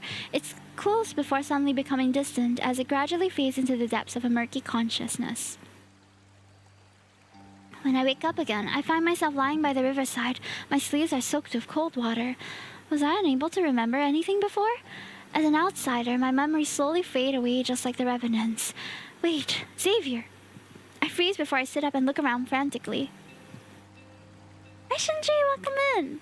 We're in chapter 5 out of 9 of Xavier Smith right now. A lot of backstory, a lot of lore. But in essence, Xavier is a king. And we are a king. We were the queen of Philos for a time before disappearing suddenly. And then Xavier ascended the throne. And during his rule, the kingdom fell into ruin. So all of the people in Philos have sort of reincarnated in this place called Cindersfell. And it's a place where they are dead, but even if they die or are slayed in this land, they reappear after a day. So they're trapped in this cycle of reincarnating from death, but they're constantly hoping they can go back to their homeland. But the homeland is destroyed already. Xavier, however, is ruling as the Mad King here too.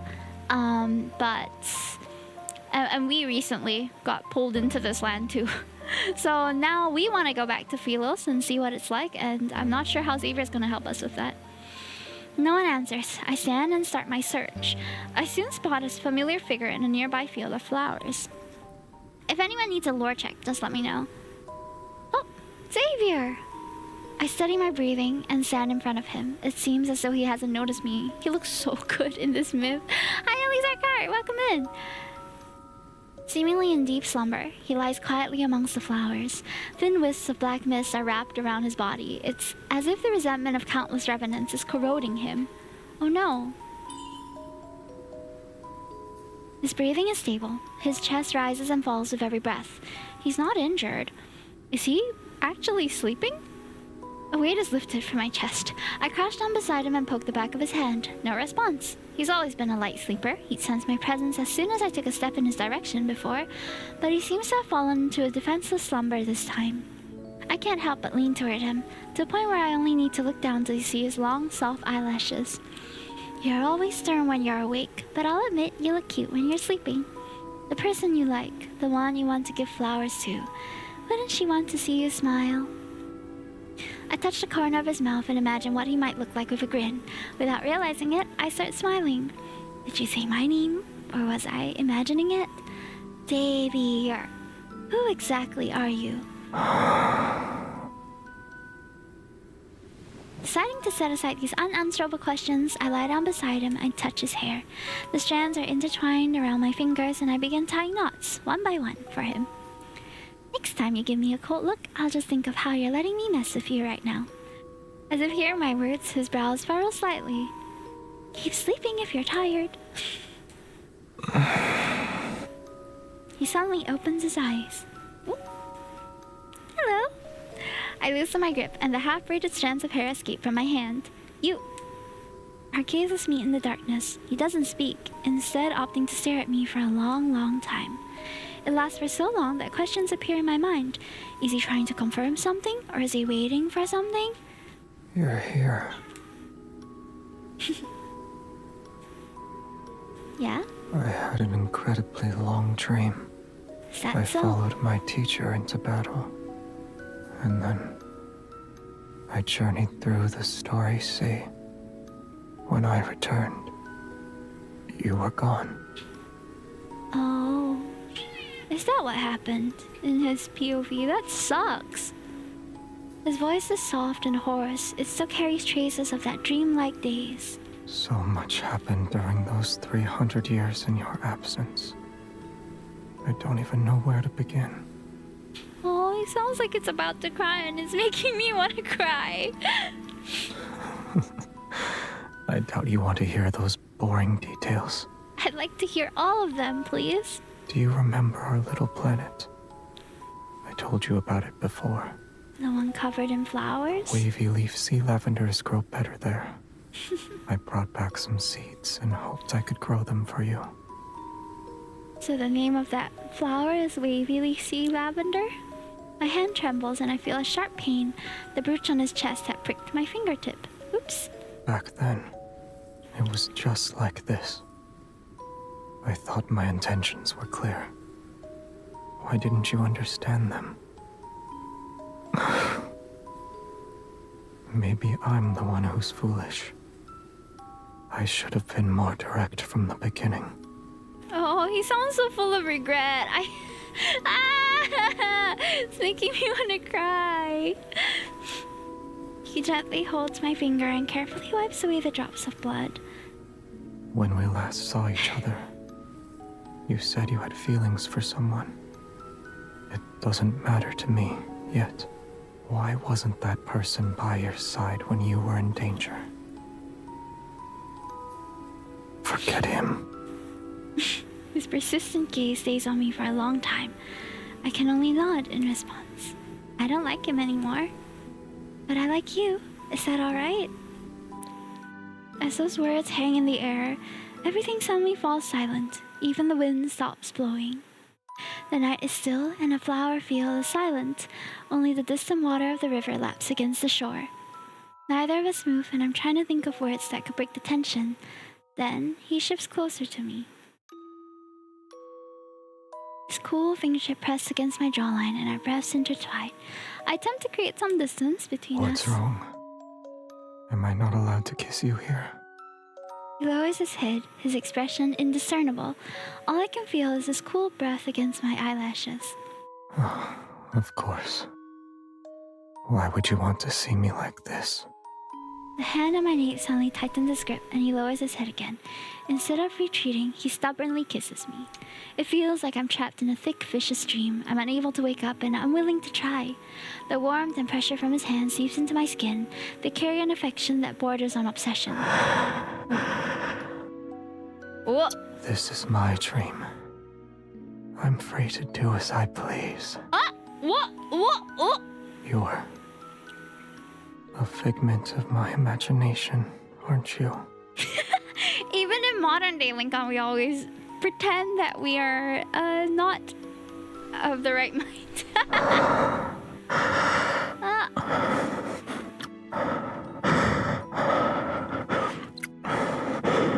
Whoa, out in the flower field! As our lips touch, I grab a glimpse of the lumen flora gently swaying. The wind has begun to stir again. Oh dang! Well, okay. Out in the flower field. All right. Never beating the public display allegations. The ceremony ended, and those pilgrims were never seen again. The elders in the monastery declared the ritual a success. It was an auspicious sign, since the Chosen One appeared. The revenants celebrated every night. The city was filled with statues of the Chosen One in all sizes overnight. There were also the tree bark touched by the Chosen One, the tiles the Chosen One stepped on, even the stone the Chosen One supposedly hit her head on after tripping over a branch during her arrival. They were all treated as sacred gifts. The revenants competed with one another to preserve those treasures. Wowza browser, yeah! Are nothing. My hand was touched by the Chosen One herself. I'm never washing those hands again! Upon hearing this, revenants surrounded him and let out gasps of envious admiration. You have been blessed. Excellent! We'll chop off your hand and mount it on the city wall, so every passerby can shake it. No, that's crazy. You want to cut off the hand that the Chosen One touched? Don't be afraid. We're incapable of feeling pain. Or is your heart They're not so sincere enough? unhinged. I shall and accept so funny. any sacrifice Stop. if it means I can be a pilgrim. That's crazy. After I attend the pilgrimage ceremony, I realize that as an outsider, my memories will slowly fade away too. If I can't return to Philos, I'll eventually be just like the revenants. Yet, where did those pilgrims go? Acolytes from the Order of Babel always avoid the question. Does the end of the river truly lead to the tree of life that's mentioned in the prophecy?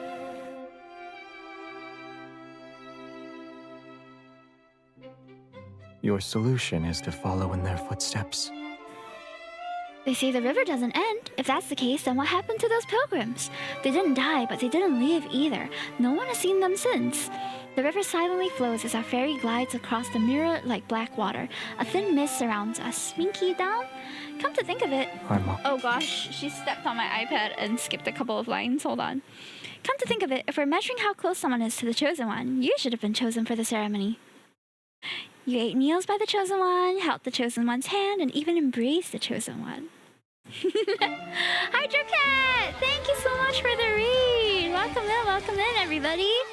Hi, minasan! Welcome, my name is Himitoki. I'm a Bunny Princess VTuber, and today I am dating my Bunny King, Xavier, from Love and Deepspace. If you haven't heard of it, it's a 3D otome game, and his myth just dropped yesterday. So we are on chapter, I believe, 6 out of 9. Nice number.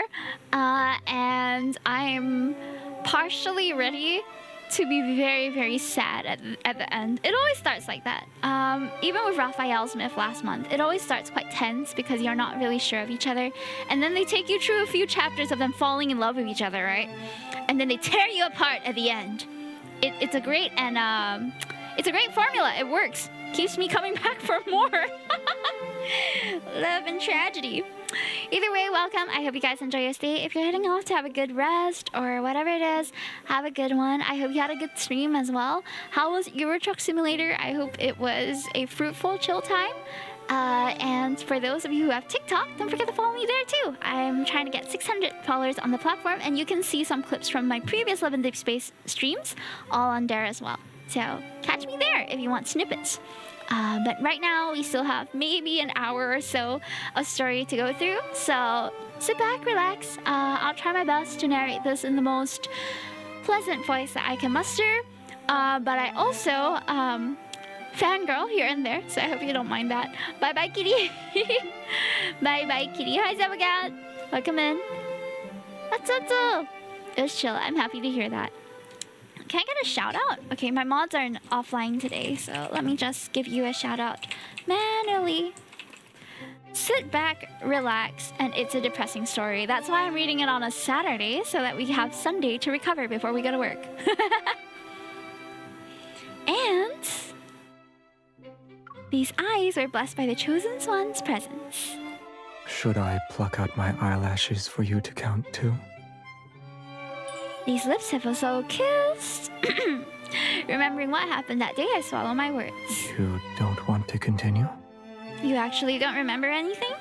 He responds with an expressionless look. Then he turns away and his voice is unexpectedly tinged with a hint of resentment. You're the one who doesn't remember anything. Not wanting to argue, I focus on what's more pressing at the moment. I need to figure out what happened to this Revenant. What's more pressing is his cute little expression here. He looks so sad. Wait, I want to catch him when his eyes come and see us. Look here, Xavier. Oh, so cute. That's my man's. That's my main. If anything that crosses the waters in the cinders sink, perhaps the path they sought is there. How did you get this boat? Oh? This boat? Or rather, how did you convince someone who doesn't accept credit to lend you this boat? It's a long story. We became friends with the ferryman? After boarding the ferry numerous times, I gradually became acquainted with the ferryman of the Cinders. Occasionally, when he wanted to rest uninterrupted, I would volunteer to take over. He didn't agree to it at first and always refused with a cold expression, but as time passed, he eventually let me handle it. When I encountered revenants who wanted to cross the river despite lacking coin, I didn't turn them away. I asked him to tell stories as a form of payment. When he discovered this, he always turned a blind eye. As for his background and why he serves as a ferryman for this river, I've asked him out of curiosity before, but he always refuses to talk about it. I think the ferryman has a story to tell as well. Now I'm so curious. You know each other? You can say we're old acquaintances. It sounds like they're old acquaintances from Philos. As we gradually sail away from the city, we can see the desolate forest to the west is burning. Acrid gray smoke rises skyward. More revenant knights have been gathering at the edge of the forest, and the strife is becoming more prevalent. Consumed by resentment, they fight each other with the hatred from when they were alive. Their screams echo amidst the dead branches and fallen leaves. As the bishop foretold, signs of the apocalypse are now once again emerging from the ruined city walls. I was unaware you were skilled at ferrying. After the bow hits a submerged shoal and spins around several times, he can't bear to watch anymore. He takes the oar from my hands. I can't drive, just same as in real life. I lose track of time. Black clouds gradually cover the full moon, and the scenery around us grows increasingly dark and desolate. Something's not right. The boat creaks and the river's current becomes turbulent. Startled, ravens fly in all directions. A chill creeps up from the water's surface and latches onto my skin. After passing through a dense fog, the river widens. It's as if we arrived at the boundless sea. Where are we? The waters thrash violently like an untamed beast. The looming threat of danger is palpable. I don't want this. I don't want... Join me. These voices, where are they coming from? Wait, don't fall in. Troy, I know, right? Under the water's surface, countless invisible hands seem to reach out. Hatred pushes them to maliciously toss our boat back and forth. I grip the edge of the boat with all the strength I can muster. Pain pulsates through my chest without warning. My vision blurs. It's as though invisible hands are squeezing my heart. The inky black water transforms into countless golden veins. I could almost believe streams of energy were flowing downward. It's the honeymoon, guys! Hi, Lynn, welcome in! I feel awful. It's like my strength is being drained away. Watch out. The increasingly violent currents strike our boat. The river's surface discards its serenity and transforms into a massive whirlpool. At that moment, I'm like a seed. I'm plunged into darkness unknown to all. Thank you for the stretch. Thank you. Ooh. When I open my eyes again, I find myself curled up in a warm embrace. Our capsized wooden boat somehow glides smoothly along the riverbed. Mist reminiscent of a veil accompanies us. I can hear the rapids and foam washing over sharp reefs, but I can't see the dangerous shallows. On the other side of the river, Cinder's foul shores fade from view, and despite being underwater, I can feel moist air. The current gradually calms. Our boat continues to move along the dark underwater passage for a long time before finally hitting a shallow bank. Thank you for the stretch. Thank you, thank you. Oh. Xavier steps onto the shore first, then he turns to help me stand. Careful now. If you fall in, you won't be able to float back up. Oh, okay, I'll be careful. Despite the fact that the water here barely reaches my ankles, the cave before us seems endless. Strange, tiny particles of light float in the air. Warm and bright, they feel oddly familiar. I can almost believe this energy was once a part of me. A profound realization washes over me. Perhaps this is the sacred path of pilgrimage, the road that returns to Philos. Oh, maybe? Will we get to see it? I don't know. The archives of the Order of Babel's monastery had records of certain Philosian legend. It spoke of a mysterious cave that was connected to the center of the planet. Could this be the cave? You have quite the imagination. The sound of flowing water gradually fades behind us as we enter deeper. The further we go, the more scenery unfolds before us. Look at these light particles. They keep increasing in number and brightness. Perchance, the pilgrims who disappeared found themselves in this place. As the words leave my lips, an enormous monstrous skeleton appears. Bodies lie on the shore, thus frozen in the position they were in for their final moments. These monsters? They're wanderers. Ah. These creatures once roamed Philos before it was destroyed.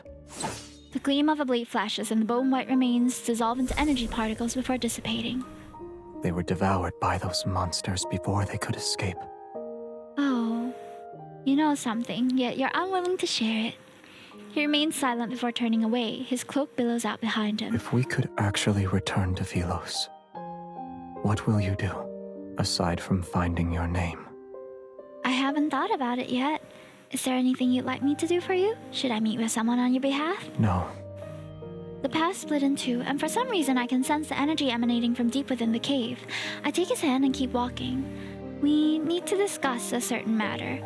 When I return to Philos and rebuild it, I promise to fairly evaluate your merits and shortcomings. I'll start with revising the historical texts. The historians abandoned their duties and wrote pure fantasies. And then... I'll traverse the starry seas and visit every other planet and traveling bards singing in their songs. I'll be like those specks of light. They emit a faint glow, yet they can drift to distant places. That sounds wonderful. If the worst happens, as in I can't find anyone who remembers me and I'm unable to stay in Philos, staying with you would be nice. I kept those words to myself as I looked to him. It's all right. The starry cosmos has many places you could visit.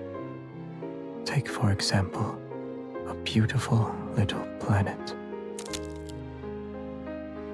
I hear strange clicking beneath our feet. We look down at the same time. There's a deathly pale wrist encased in crystals. Akin to veins, dark red vines are wrapped around a ribcage, and the delicate roots of eerie flowers penetrate hollow eye sockets. That's... Look over there.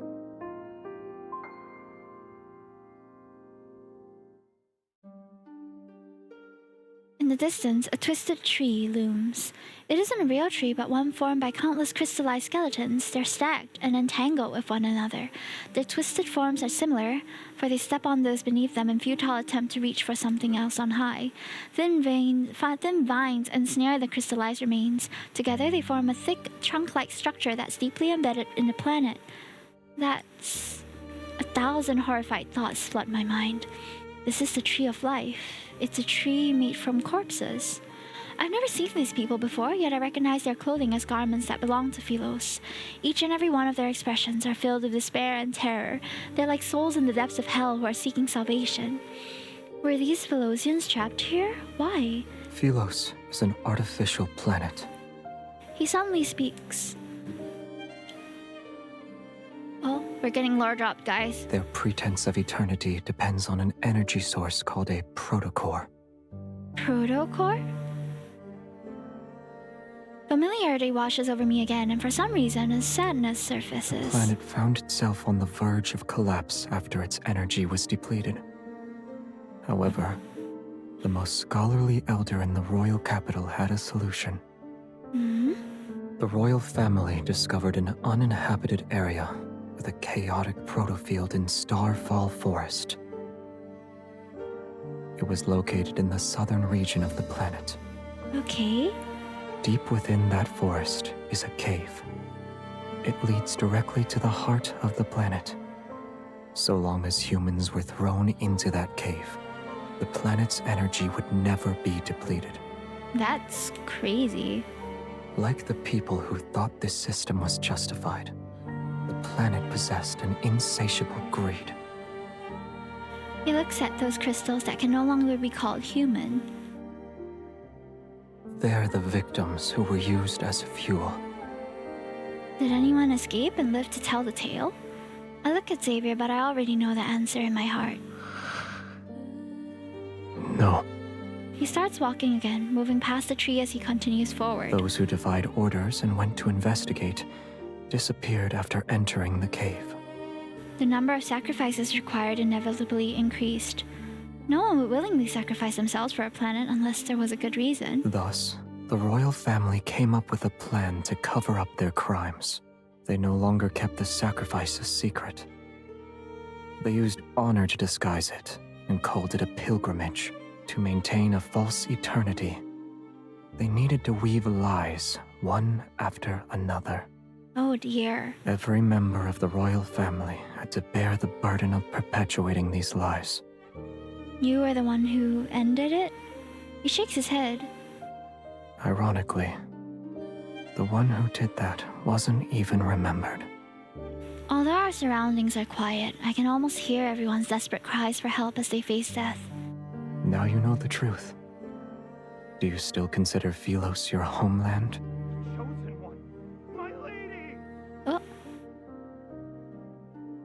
The footsteps falter. I look down and I'm greeted by eyes filled with absolute terror. That outfit, he's a pilgrim from that day. Tiny crystals, seemingly alive, spread from the youth's palm. The pilgrimage is a lie, or a source of nourishment for the cinders. The waters, they grow without end. Only then will it reveal the true path. You are the last one it needs, my lady. You can lead us back to Philos, yes? My lady? He kneels before us and presses his forehead to the ground. Why won't you save us? You You traitor! Watch out. Oh. Xavier wraps his arm around my waist and pulls me back. His sword draws a black and golden arc. It rushes forward and slices the figure's waist. The pilgrim, who's transformed into a wanderer, falls to his knees. He prostrates towards the tree as if he's worshipping it.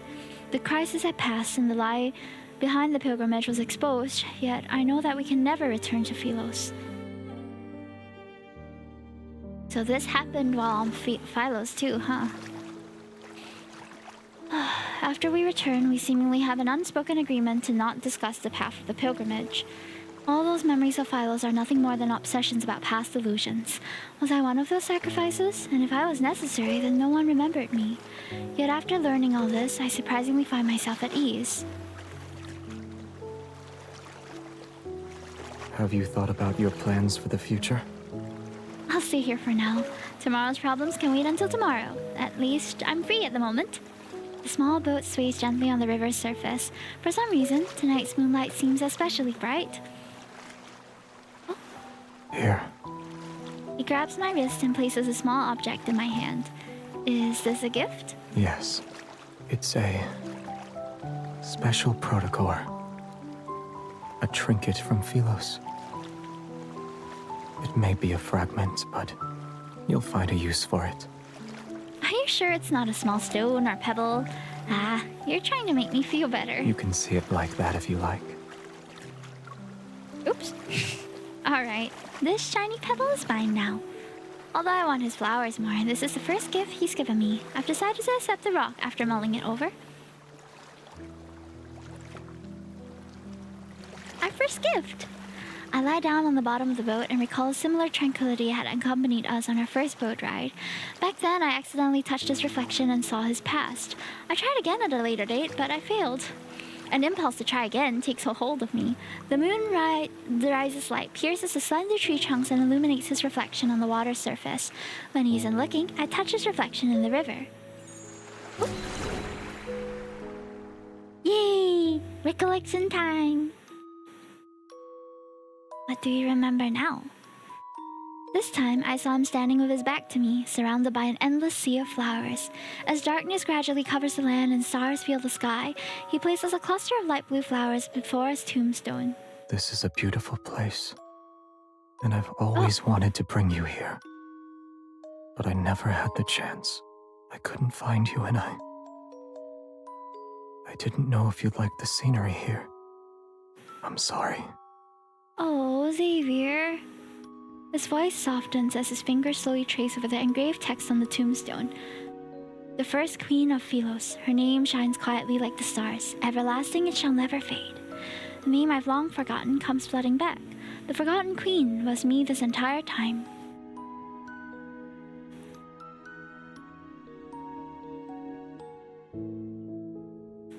Oh, we're at chapter 8 already. Oh man. I've just been reading and reading. I'm so like immersed right now. I seemingly grasp a crucial thread as forgotten memories begin to surface. Xavier is the king who succeeded me after I disappeared. The truth is right before my eyes. This place isn't so different from Philos, or rather, places where humans exist are very similar to one another. But if I've been in the heart of the planet for years, then what did Xavier experience? Why is he even here?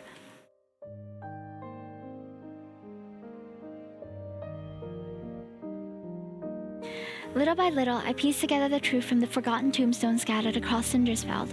The story continues. While I was gone, my knight traversed the starry seas. My knight put on that dust-covered crown. My knight became their king. It's the most magnificent coronation ceremony in the entire history of Philos.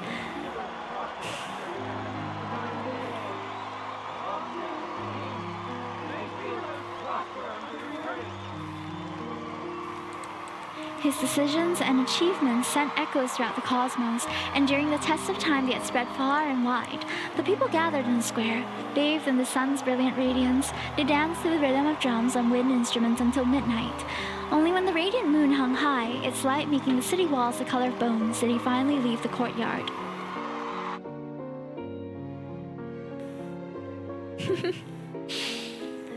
Still wearing white coronation robes, the king removed his crown. Akin to a god's merciful gaze, moonlight poured through the dome and washed over him. Did he sleep well? What happened in his dream? I miss you so much. Oh, Xavier. After that, my knight picked up his sword. Monsters and rebels fell one after another to his blade. A new world order was established. Following centuries of war and chaos, Philos was ushered in a dreamy golden age. They adored and praised him. The ballads spoke of his wisdom and brilliance. All knights swore their loyalty to him. He was given the title Sentinel of the Stars. Yet in the end, they stormed his castle and held swords to his throat. Knowledge was lost, the world order crumbled, and war raged endlessly. He sat on his throne as a prisoner. Alone, he bore the weight of his crown. This was the downfall of Philos and the story of his life.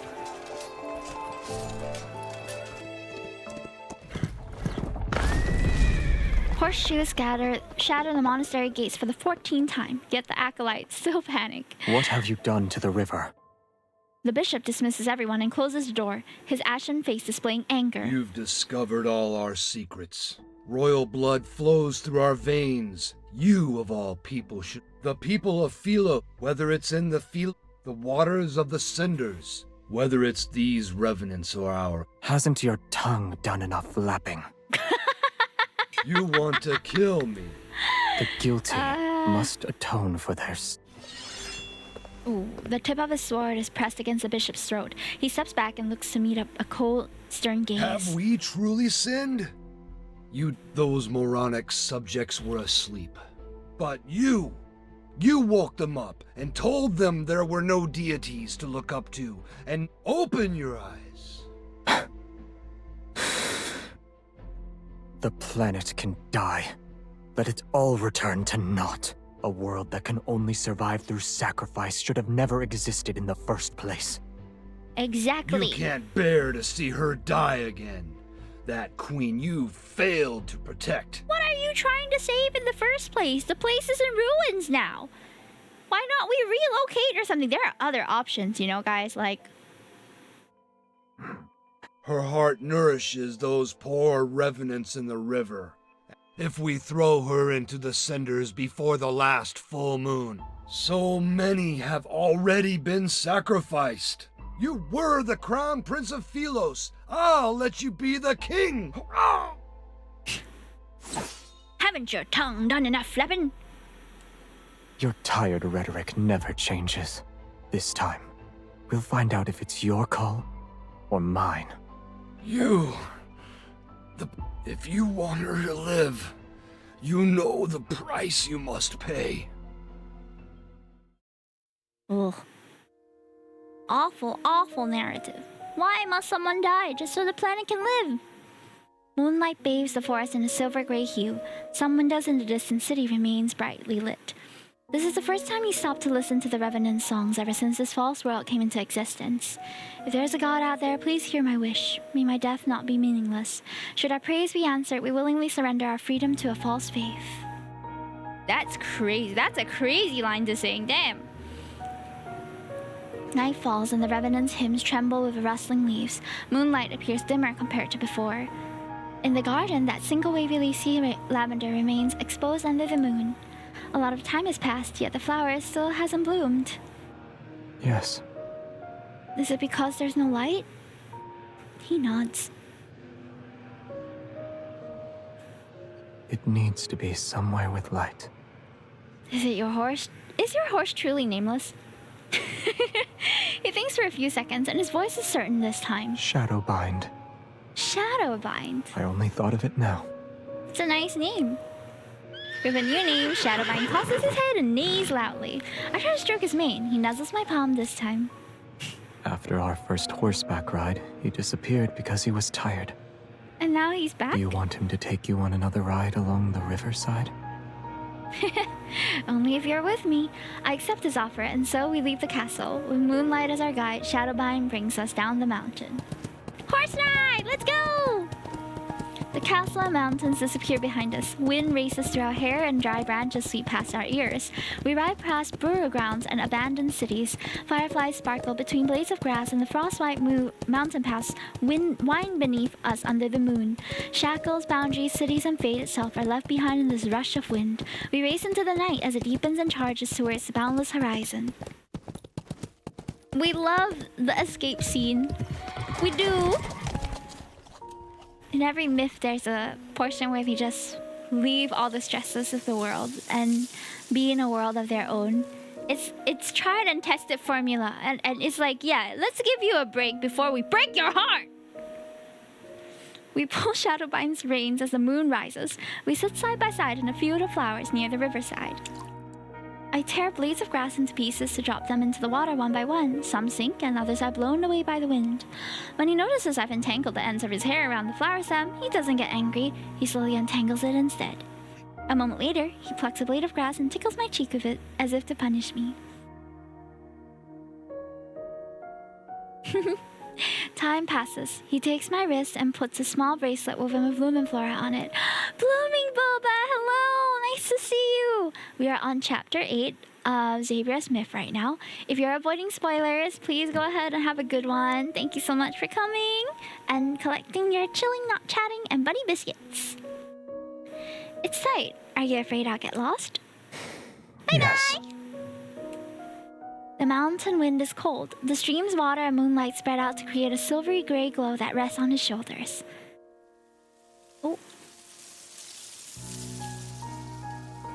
My eyes are half closed when I rest my head on his lap. It's so comfortable that I almost fall asleep. Who were you planning to give that flower to? You. I froze for a second. I hadn't told him my memories were coming back, but a thought started to form. Maybe Xavier had known who I was all along. But I didn't know why he kept it from me, or what he'd really been through after I left. The past was like those rusted swords hidden in the flowers, left behind and forgotten. I remember the sword he once wielded that was reminiscent of the moonlight. It's just like him. Do you know how to use a certain kind of sword, Xavier? Why do you ask? Oh, zoom out. I grabbed 2 rusty swords from the grass and tossed one to him. It's nothing. I realize we haven't even sparred once. Fight him! Fight him! Using identical swords makes our duel fair. All right. Please overpower me. That'd be so hot. Your strikes are too slow. Yet I still managed to block your attack. 10th move, 20th move. Those techniques are all too familiar. He extends his finger, slides his hand down along my blade, and strikes my wrist. Whoa! A tingling numbness shoots through my wrist, and I almost drop my sword. You're so good at sword Stay fighting. focused when you spar. How to stay focused when he's so handsome? How? I'm enjoying this way too much. 21st, Taught 25th. you that. We used to spar when we were in the Knights Academy together. He's distracted. Hiya! His sword spins through the air after being knocked away. I press the advantage and rush forward and ram my shoulder into him. Grass scatters and fireflies swirl into chaotic spirals of light as he stumbles. Unexpectedly, he falls onto a flower bed. The tip of my sword pierces the soil near his face. The duel ends with me as the victor. I suppose the prophecy was correct, Xavier. I truly am destined to defeat you. A deal's a deal. The city is now under my control. Instead of struggling, he calmly tilts his head to the side and places his palm over my sword hand. I remember you saying you'd stand by my side. If that's the case, then our swords should be pointing in the same direction. Battle reference! Yes! Well...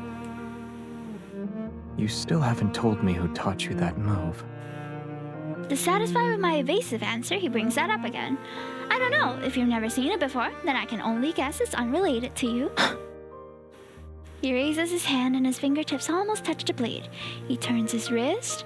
Before I can react, he flips our positions. Holding my wrist, he Oh! It's time, Jet. Oh! Xavier, our duel already ended. You didn't say we should stop, so it wasn't over yet. We didn't say stop, chat. It's true. He's right. Don't stop, please. Keep going. Instead of backing away, he leans in. His nose almost brushes against my I face. taught you that move. You said our swords should be pointing in the same direction. I also said that soft-hearted individuals cannot become a ruler. I should have gotten all out. Can I claim my prize now? I push him away. I'm about to stand when a kiss suddenly lands on my forehead. Yay! Oop. You'll hit me if I do that? I'll do it more often then. I won't fight back.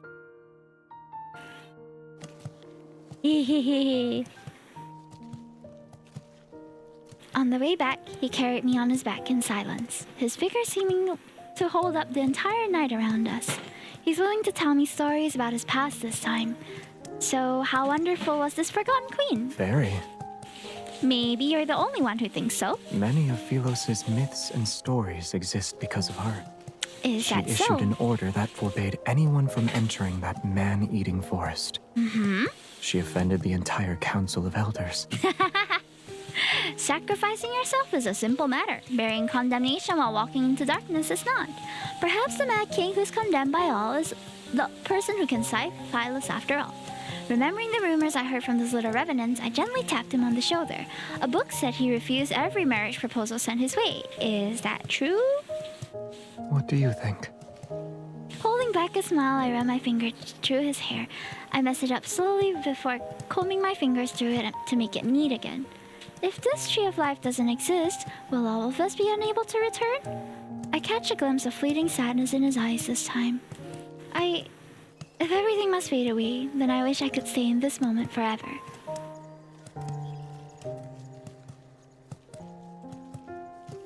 We return to my room after walking through the moonlit corridor. The firelight gradually dims, its last embers casting a gentle glow on his peaceful expression. Oh, are we in the same room right now? Are we spending the night? I'm down for that. He leans down and kisses my forehead once more. Don't overthink it. Rest. You'll feel better soon enough. What if I don't want to rest? And when you open your eyes, you might realize this was all just a dream. My eyelids feel as heavy as lead. I'm sleepy, yet why isn't Xavier going to bed? Has he never felt exhaustion before? Good night. I'll see you tomorrow. Yes. We'll see each other tomorrow. Aww. I recognized you the moment I saw you. When you return to Philos and see I'm not there, will you be angry that I deceived you again? Don't ghost me! There's a spaceship docked at the northern edge of Starfall Forest. It should still be working. Coordinates have already been inputted into the navigation system. You can leave if you want. It'll take you to that beautiful little planet. I don't want to go anywhere without you, dude. No way! Stop! Stop. Can fate stop pulling us apart, please?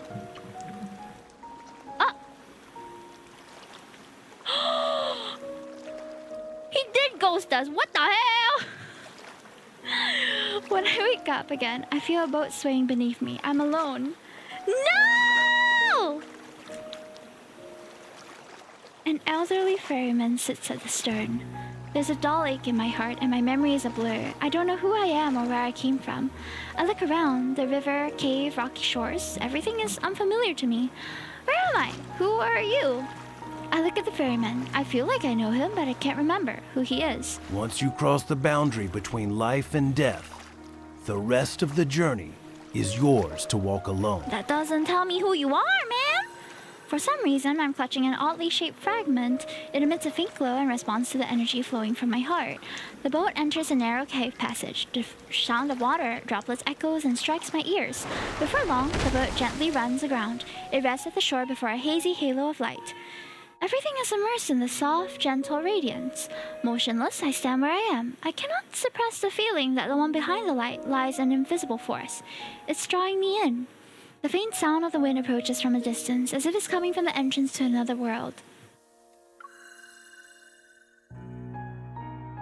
When my palm touches the light, a blinding radiance surges like a tide to engulf me.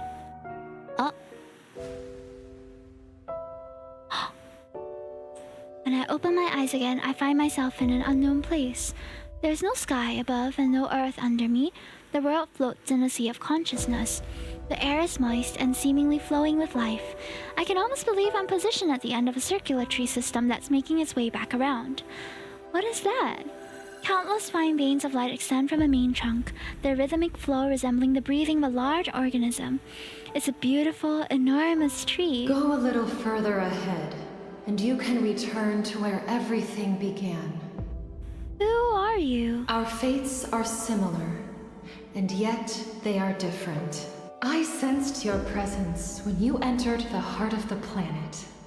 The heart of the planet? I feel like I know that place very well. You must be feeling very confused right now. Yeah. Wherever there is light, the shadow must follow, and together they'll coexist.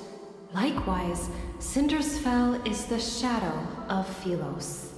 It is also a failed possibility that continues to expand.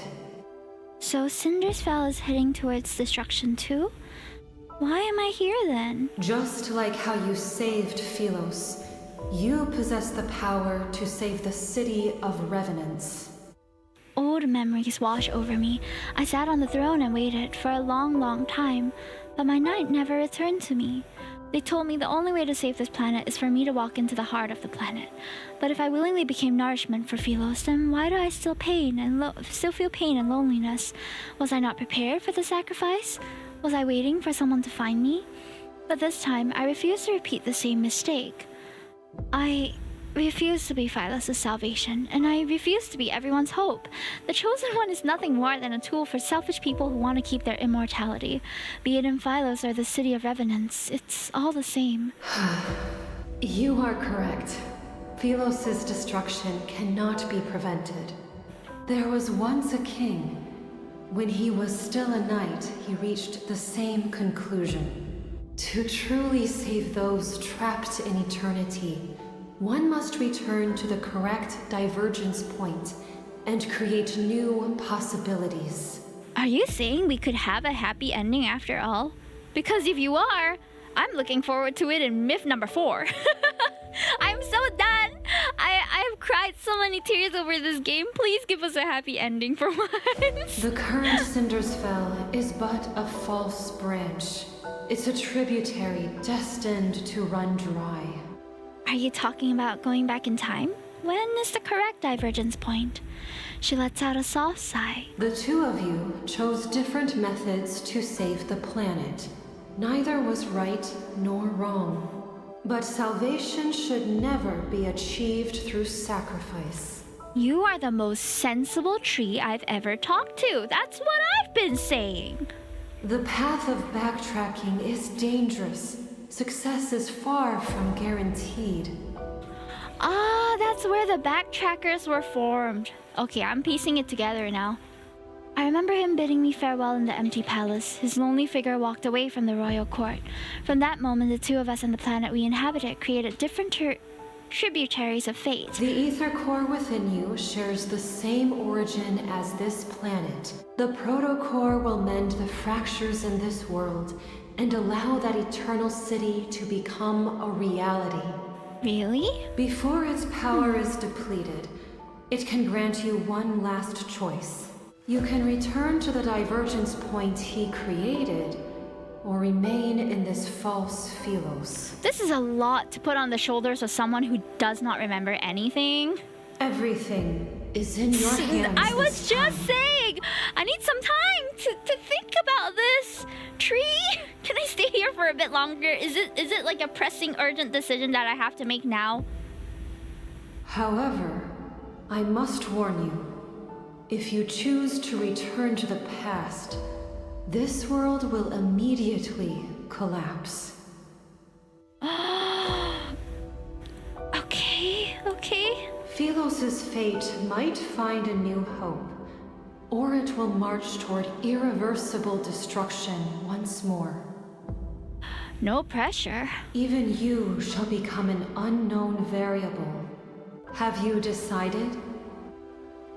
Ah, so MC was going to go back regardless. See, there are certain points in the story where they don't allow us to choose because it is what our MC would have chosen. And it's in these moments that we don't get to decide how the story goes. So, let's go back, chat. I want to go back. In the boundless passage of time, eternity is nothing but stagnation, and existing in such a state is meaningless. More importantly, Xavier shouldn't be trapped in that darkness.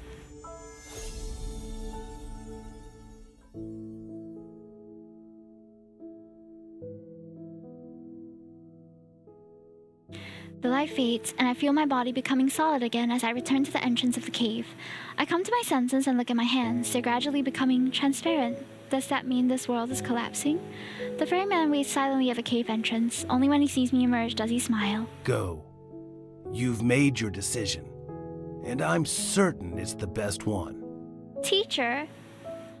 Oh, was he our Knights Academy teacher? Oh, no wonder his motto was a bit more familiar. But now, as a ferryman, I just thought he was like a regular ferryman. That makes sense. Oh, I'll miss you, old friend. My dear child, I have always been proud of you. Oh, and you've been through so much. As your teacher, I owe you an apology. I stare at the old man's familiar face, yet I can't remember who he is. He says nothing else. He hugs me before giving me his oar. Wait! He doesn't stop, nor does he look back. When he walks into the river, the waters lap the shore and wash away his last footprints. Oh. Okay. The small boat rocks back and forth as it sails along the inky black river. Acting as my guide, the glowing orb of light that was hanging from the bow vanishes once the boat docks. Shadowbine anxiously paces back and forth, and my cat just... Hold on. She stepped on my iPad. He calls out to me when he spots me. Hello? Are you going to take me to him? Shadowbine stomps his hooves before galloping off with me on his back. We're heading to Cindersfeld. In these final moments, I must be by his side. No matter what happens, we'll stand together.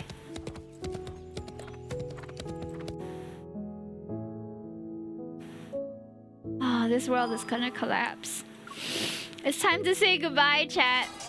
It's time. Wind sweeps across the wasteland. The sky is drenched in blood-red light. In the distance, battle standards lie in the mud. Revenant knights stagger between mountains of corpses. No one knows when the horns of war sounded. On this night soaked in unnaturally bright moonlight, the Revenants are reminded of the great battle that destroyed Philos. The king who destroyed Philos is the sinner who destroyed eternity. You decided to face me alone. Shall we make a bet? All survivors of Philos... They drag their stumbling feet as they approach the city walls step by step. Broken arrows and spears lie scattered on the ground. Meanwhile, he's encircled by thousands of revenants.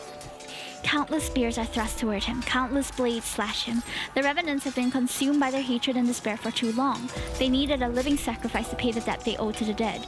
Yet Cindersfell was never meant to exist. It doesn't belong to the living or the dead. The light blade that once protected the kingdom is transformed into the dark blade that slays the dead. Before its collapse, he entrusted the protocol to me along with Philos' last chance of survival. From that moment, I was the only person who could access the divergent point and return to Philos. Yet, he would remain trapped within this madness in eternity's embrace until the apocalypse arrives. The massive sword roars as it slashes and cuts. It impales one Revenant soldier after another as they lunge forward toward him. However, the Revenants slowly realize the blade that once struck fear into them can no longer reduce them to ashes. Silence lasts for a minute, then they erupt into a frenzy. That sword is no longer the arbiter of death. They cannot be destroyed. There's no need to be afraid. They celebrate, they howl, they surge like a wave towards the lone figure who stands with a sword. Xavier! He turns his head, his gaze passing the flame and smoke of battle. When we make eye contact, surprise appears on his face. How did you...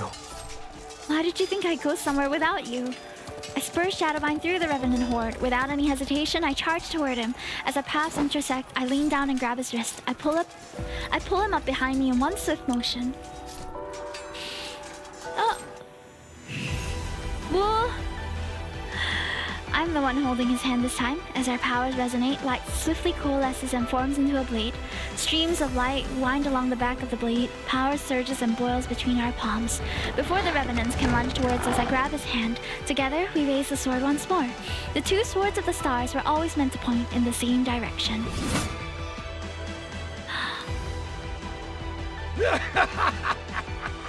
Now you two remember. Oh. You can die together. Oh, they're transforming all of them. Doesn't need traitors.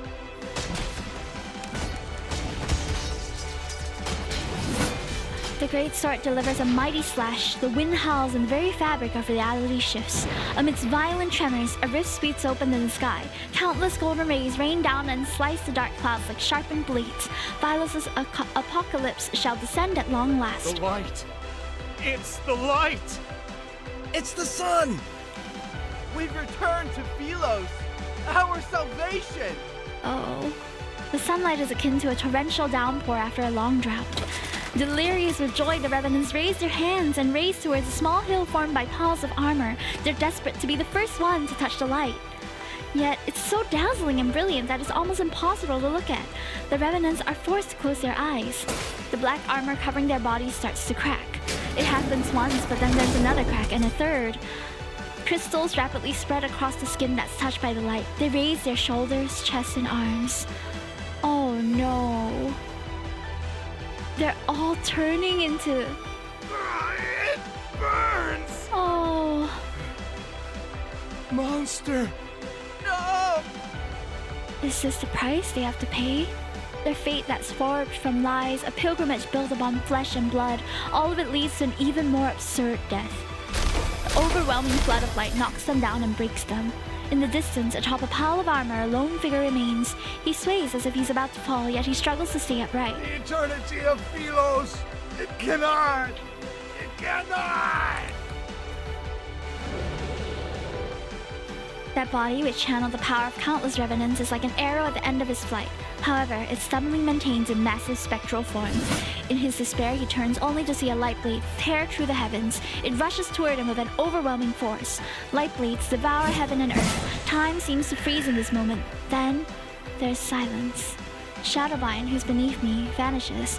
And as I'm about to fall into the sharp spears below, a hand grabs me. Xavier. The radiance of the sun and the moon emanate from his body, yet the heavy blade in his hand can no longer be lifted. The world falls into a silence. Only he and I remain. He kneels beside me. He silently looks at me. He opens his mouth as if he's trying to speak, but can't utter a single word. I realize it's the first time he said my name since I arrived in this world. It's been a long time. It has been. He wipes away the tears from the corner of my eyes, yet more to replace them at a quickening rate. I don't understand how he can laugh while saying those words. The most important person in my life left me for a faraway place. I thought he would never return. The days we spent apart grew longer, and the days that we stood side by side. We waited for him 300 years, and then he waited for us thousands of years. Crazy. I shake my head, then I nod. He doesn't actually know my decision. Good.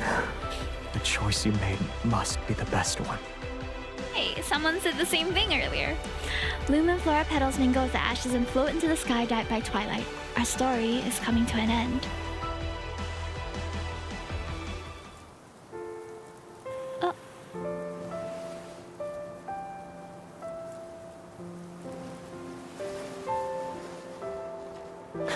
You said my shoulder was cold and a hard pillow, and yet you slept for so long. Do you like this one? What's that?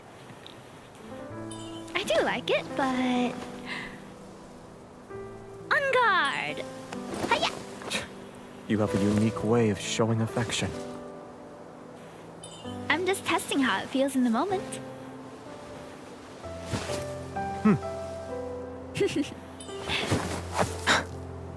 Hey! On guard again! Hiya! Oh. It needs time to adjust to its new master. It managed to strike the crown, has good durability, and is good as a sword. The sword is well made, but the storm has passed. In this world filled with sunlight and flower fields.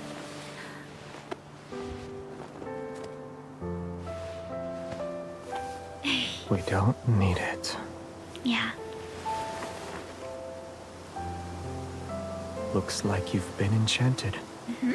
You miss it already? Of course not.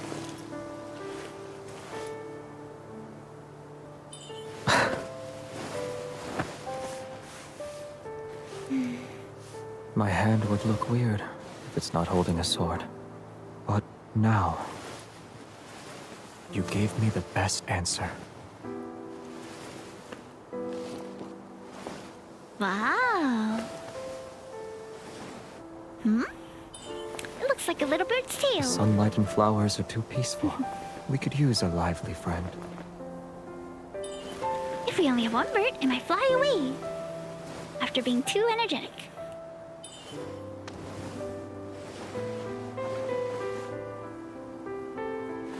There you go. Cheep, cheep, cheep, cheep, cheep, cheep, cheep. When there's two of them, they'll be attached to one another.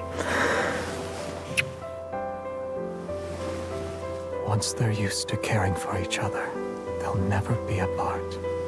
Mm-hmm. Oh. Oh wait, they used my character's hair color actually. I haven't seen her blonde. Oh. I didn't know that transition would be in here. I thought it was just part of the trailer. That was abrupt. Now I'm sad. No! I guess we were just reminiscing, but the world is falling apart.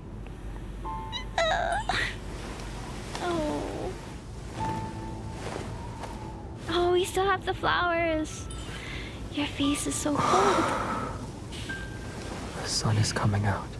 We won't be cold for much longer.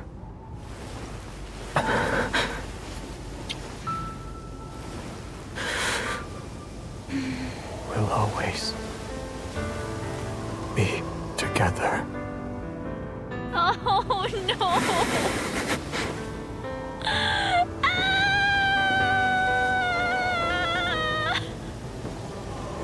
Bro! Oh.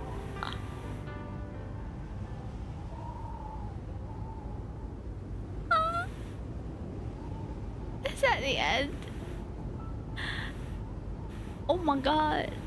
Zay, why do the knights always say, "May Philos prosper under eternity's divine gaze"? Is it because we have very, very long lives?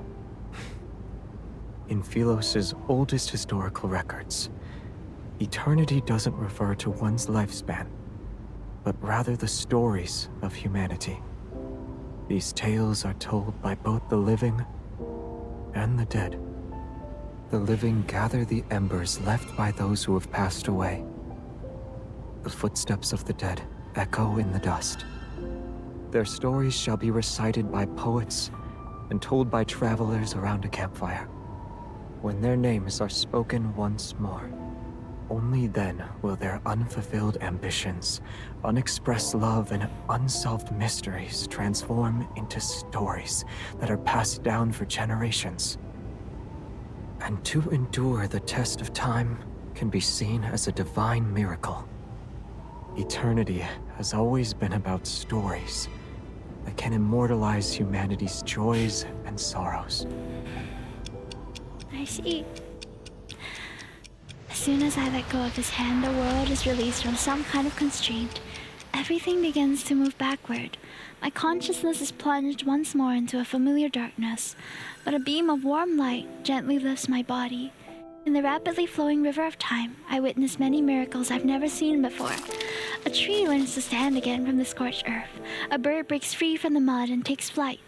All the wilted flowers with faded colors return to the hands of knights, rushing to meet their beloved. Tiny life regrows in the magnificent tapestry of fate.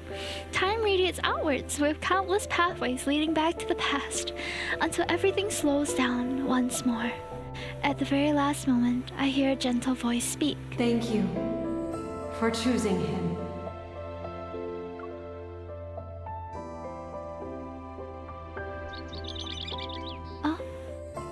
Royal Capital Lawn in spring. Outside the castle, the sky is clear and the air is crisp. The surrounding landscape sits in silence. The skylark's song drifts down from above. This day is no different from yesterday, just like countless other days that have slipped away in Philos. A small boy kneels among the wildflowers. He struggles to lift a sword that's taller than himself. You had a selection of weapons presented before you. Why did you choose the sword?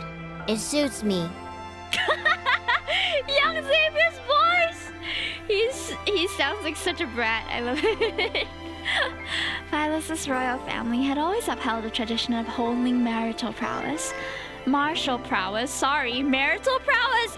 I was way too I'm way too eager to marry this man. Throughout all his training, he showed a strong aptitude for swordsmanship. It's as if he was born with those nimble, graceful techniques already ingrained in his heart. In less than a month, he surpassed the older students who were training for a year. They say that once a knight takes the sword, they must shoulder the responsibility of protecting Philos. She slightly bends down and looks at the child's somewhat bewildered eyes. She smiles while stroking his wind tousled hair. Is that the kind of person you want to be? He follows his mother's gaze towards the corridor. It's lined with shining golden portraits of past Philosian kings. Should I? Predetermined answers aren't what makes us human. It's about embarking on a journey to find answers, even when you already know them. His mom sounds really nice. Even I don't know nurturing. what kind of person you should become. Where can I find that answer? She holds his hand for a moment. Then she lets go and leans down to straighten his wind-ruffled collar. Gauge the paths you've walked, the people you've met, and the very depths of your heart. The farther you travel on your journey, the closer you are to that answer. The young boy nods. He sort of understands. When that time comes, will I know why I'm supposed to wield a sword? Yes. However, a sword is still a weapon. It can and will harm others. Knights wield swords for their king, and kings wield swords for their country. You shall have peace in your heart only when you wield your sword for the choices you've made of your own free will. Oh.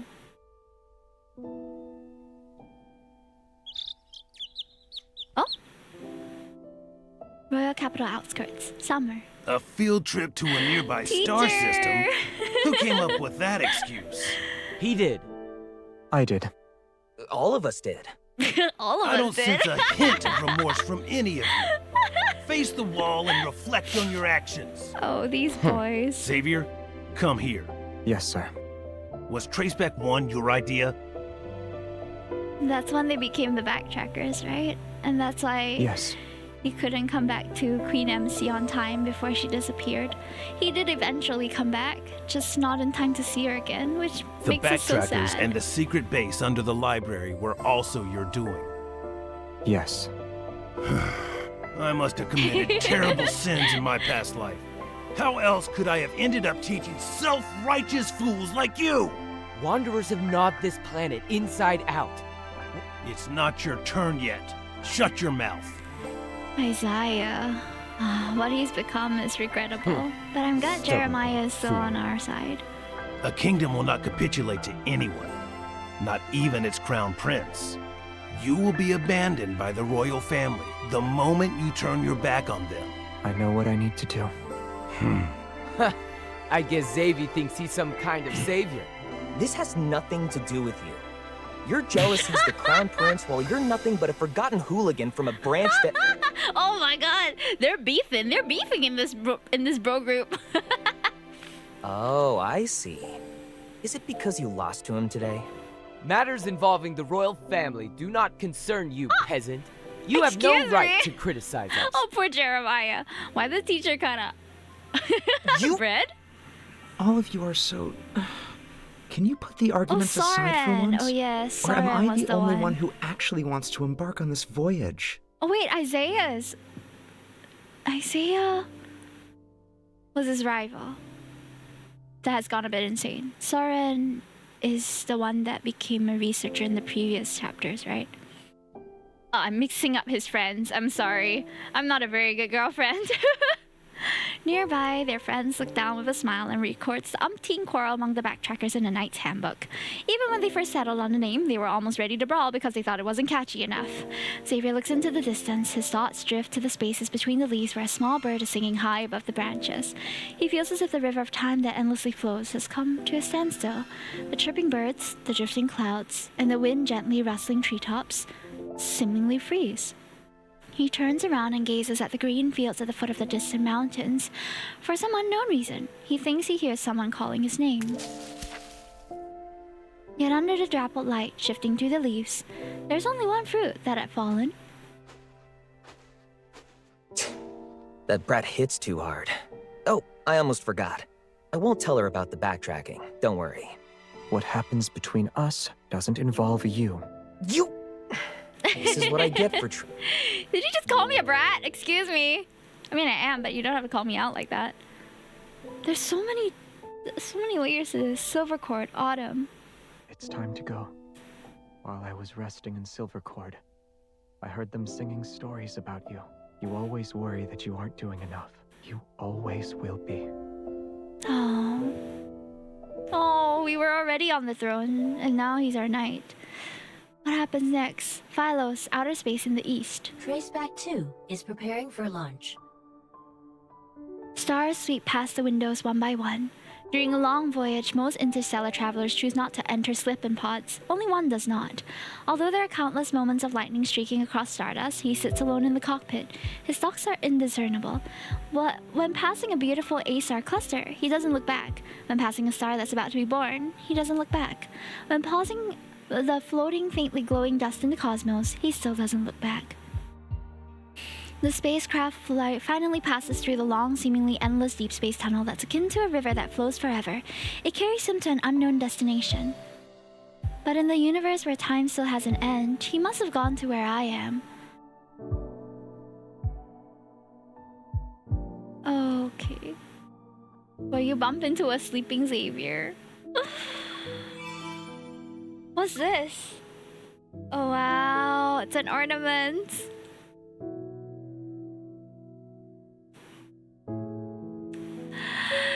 Oh man, these myth stories. I'm really glad. It feels like this myth story tied a lot of unknowns from the previous myths, so that we have a lot more gaps that are filled.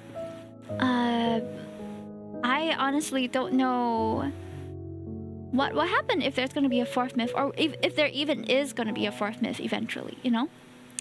But we still have a lot of other characters whose myths have yet to be completed.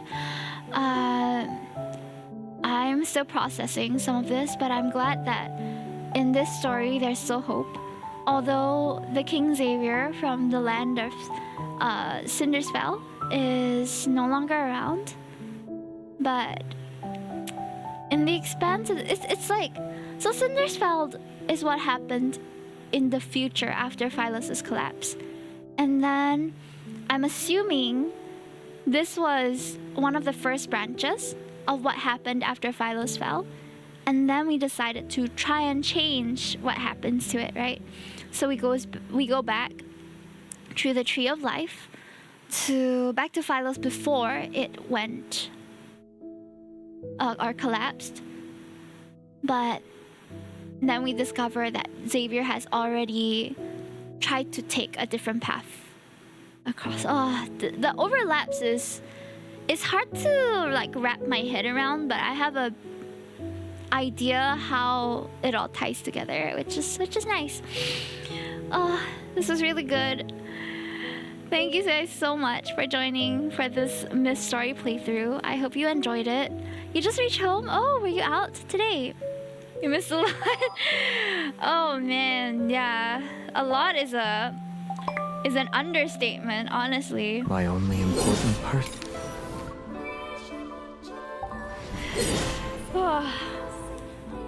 It's really good though. A really, really good story. So the title song is called Fallen Crown. You know what? It suits him. It really does. I'm just trying to claim as much as I can right now. Oh, the hug. Help. Oh, this is a nice chat box. Well, thank you for the emotional roller coaster. The thing is, I'm not the one who writes all this, but I'm glad that you guys could experience it with me. I hope you enjoy your Sunday. You too. I'm gonna take it to process things and get over this, which probably won't be happening anytime soon. There's going to be a lot of clips that we have to edit for this as well, but I'm excited to review them and enjoy the sweet, sweet pain all over again. Alrighty. Well, that was Xavier's new mystery. I hope you guys enjoyed it. It was so sad. I feel like this one is a bit more hopeful than Raphael's, to be honest. Raphael's one is like, it feels like we're kind of stuck in a loop, you know, where we end up sealing him away for hundreds of years again.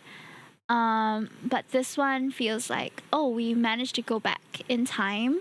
So maybe we'll see Xavier again. And I'm thinking that this ties back to the current timeline too. Like currently, as we are romancing Xavier in Lincoln as his colleague, right? That's the current timeline that's happening. So we're still working on seeing whether there is a way to save Philos or not. I hope there is. Oh man. I hope you guys enjoyed the story. Oh man, I'm still reeling in from it, to be honest. But yeah, this took almost exactly 3 hours, which is good worth your money, guys. If you're pulling for this, I highly recommend it. 3 hours is a lot of content. But to be fair, if you're just reading it at like a regular pace without reading out everything, you're probably not going to take as long. I just read out all of the text, right? So that's why it takes me a bit longer. Okie dokie. So today I actually do have someone that I wanted to read. But before we go off, I wanted to give a quick shout out to Monotoma, who is working on more art fights with Retro right now.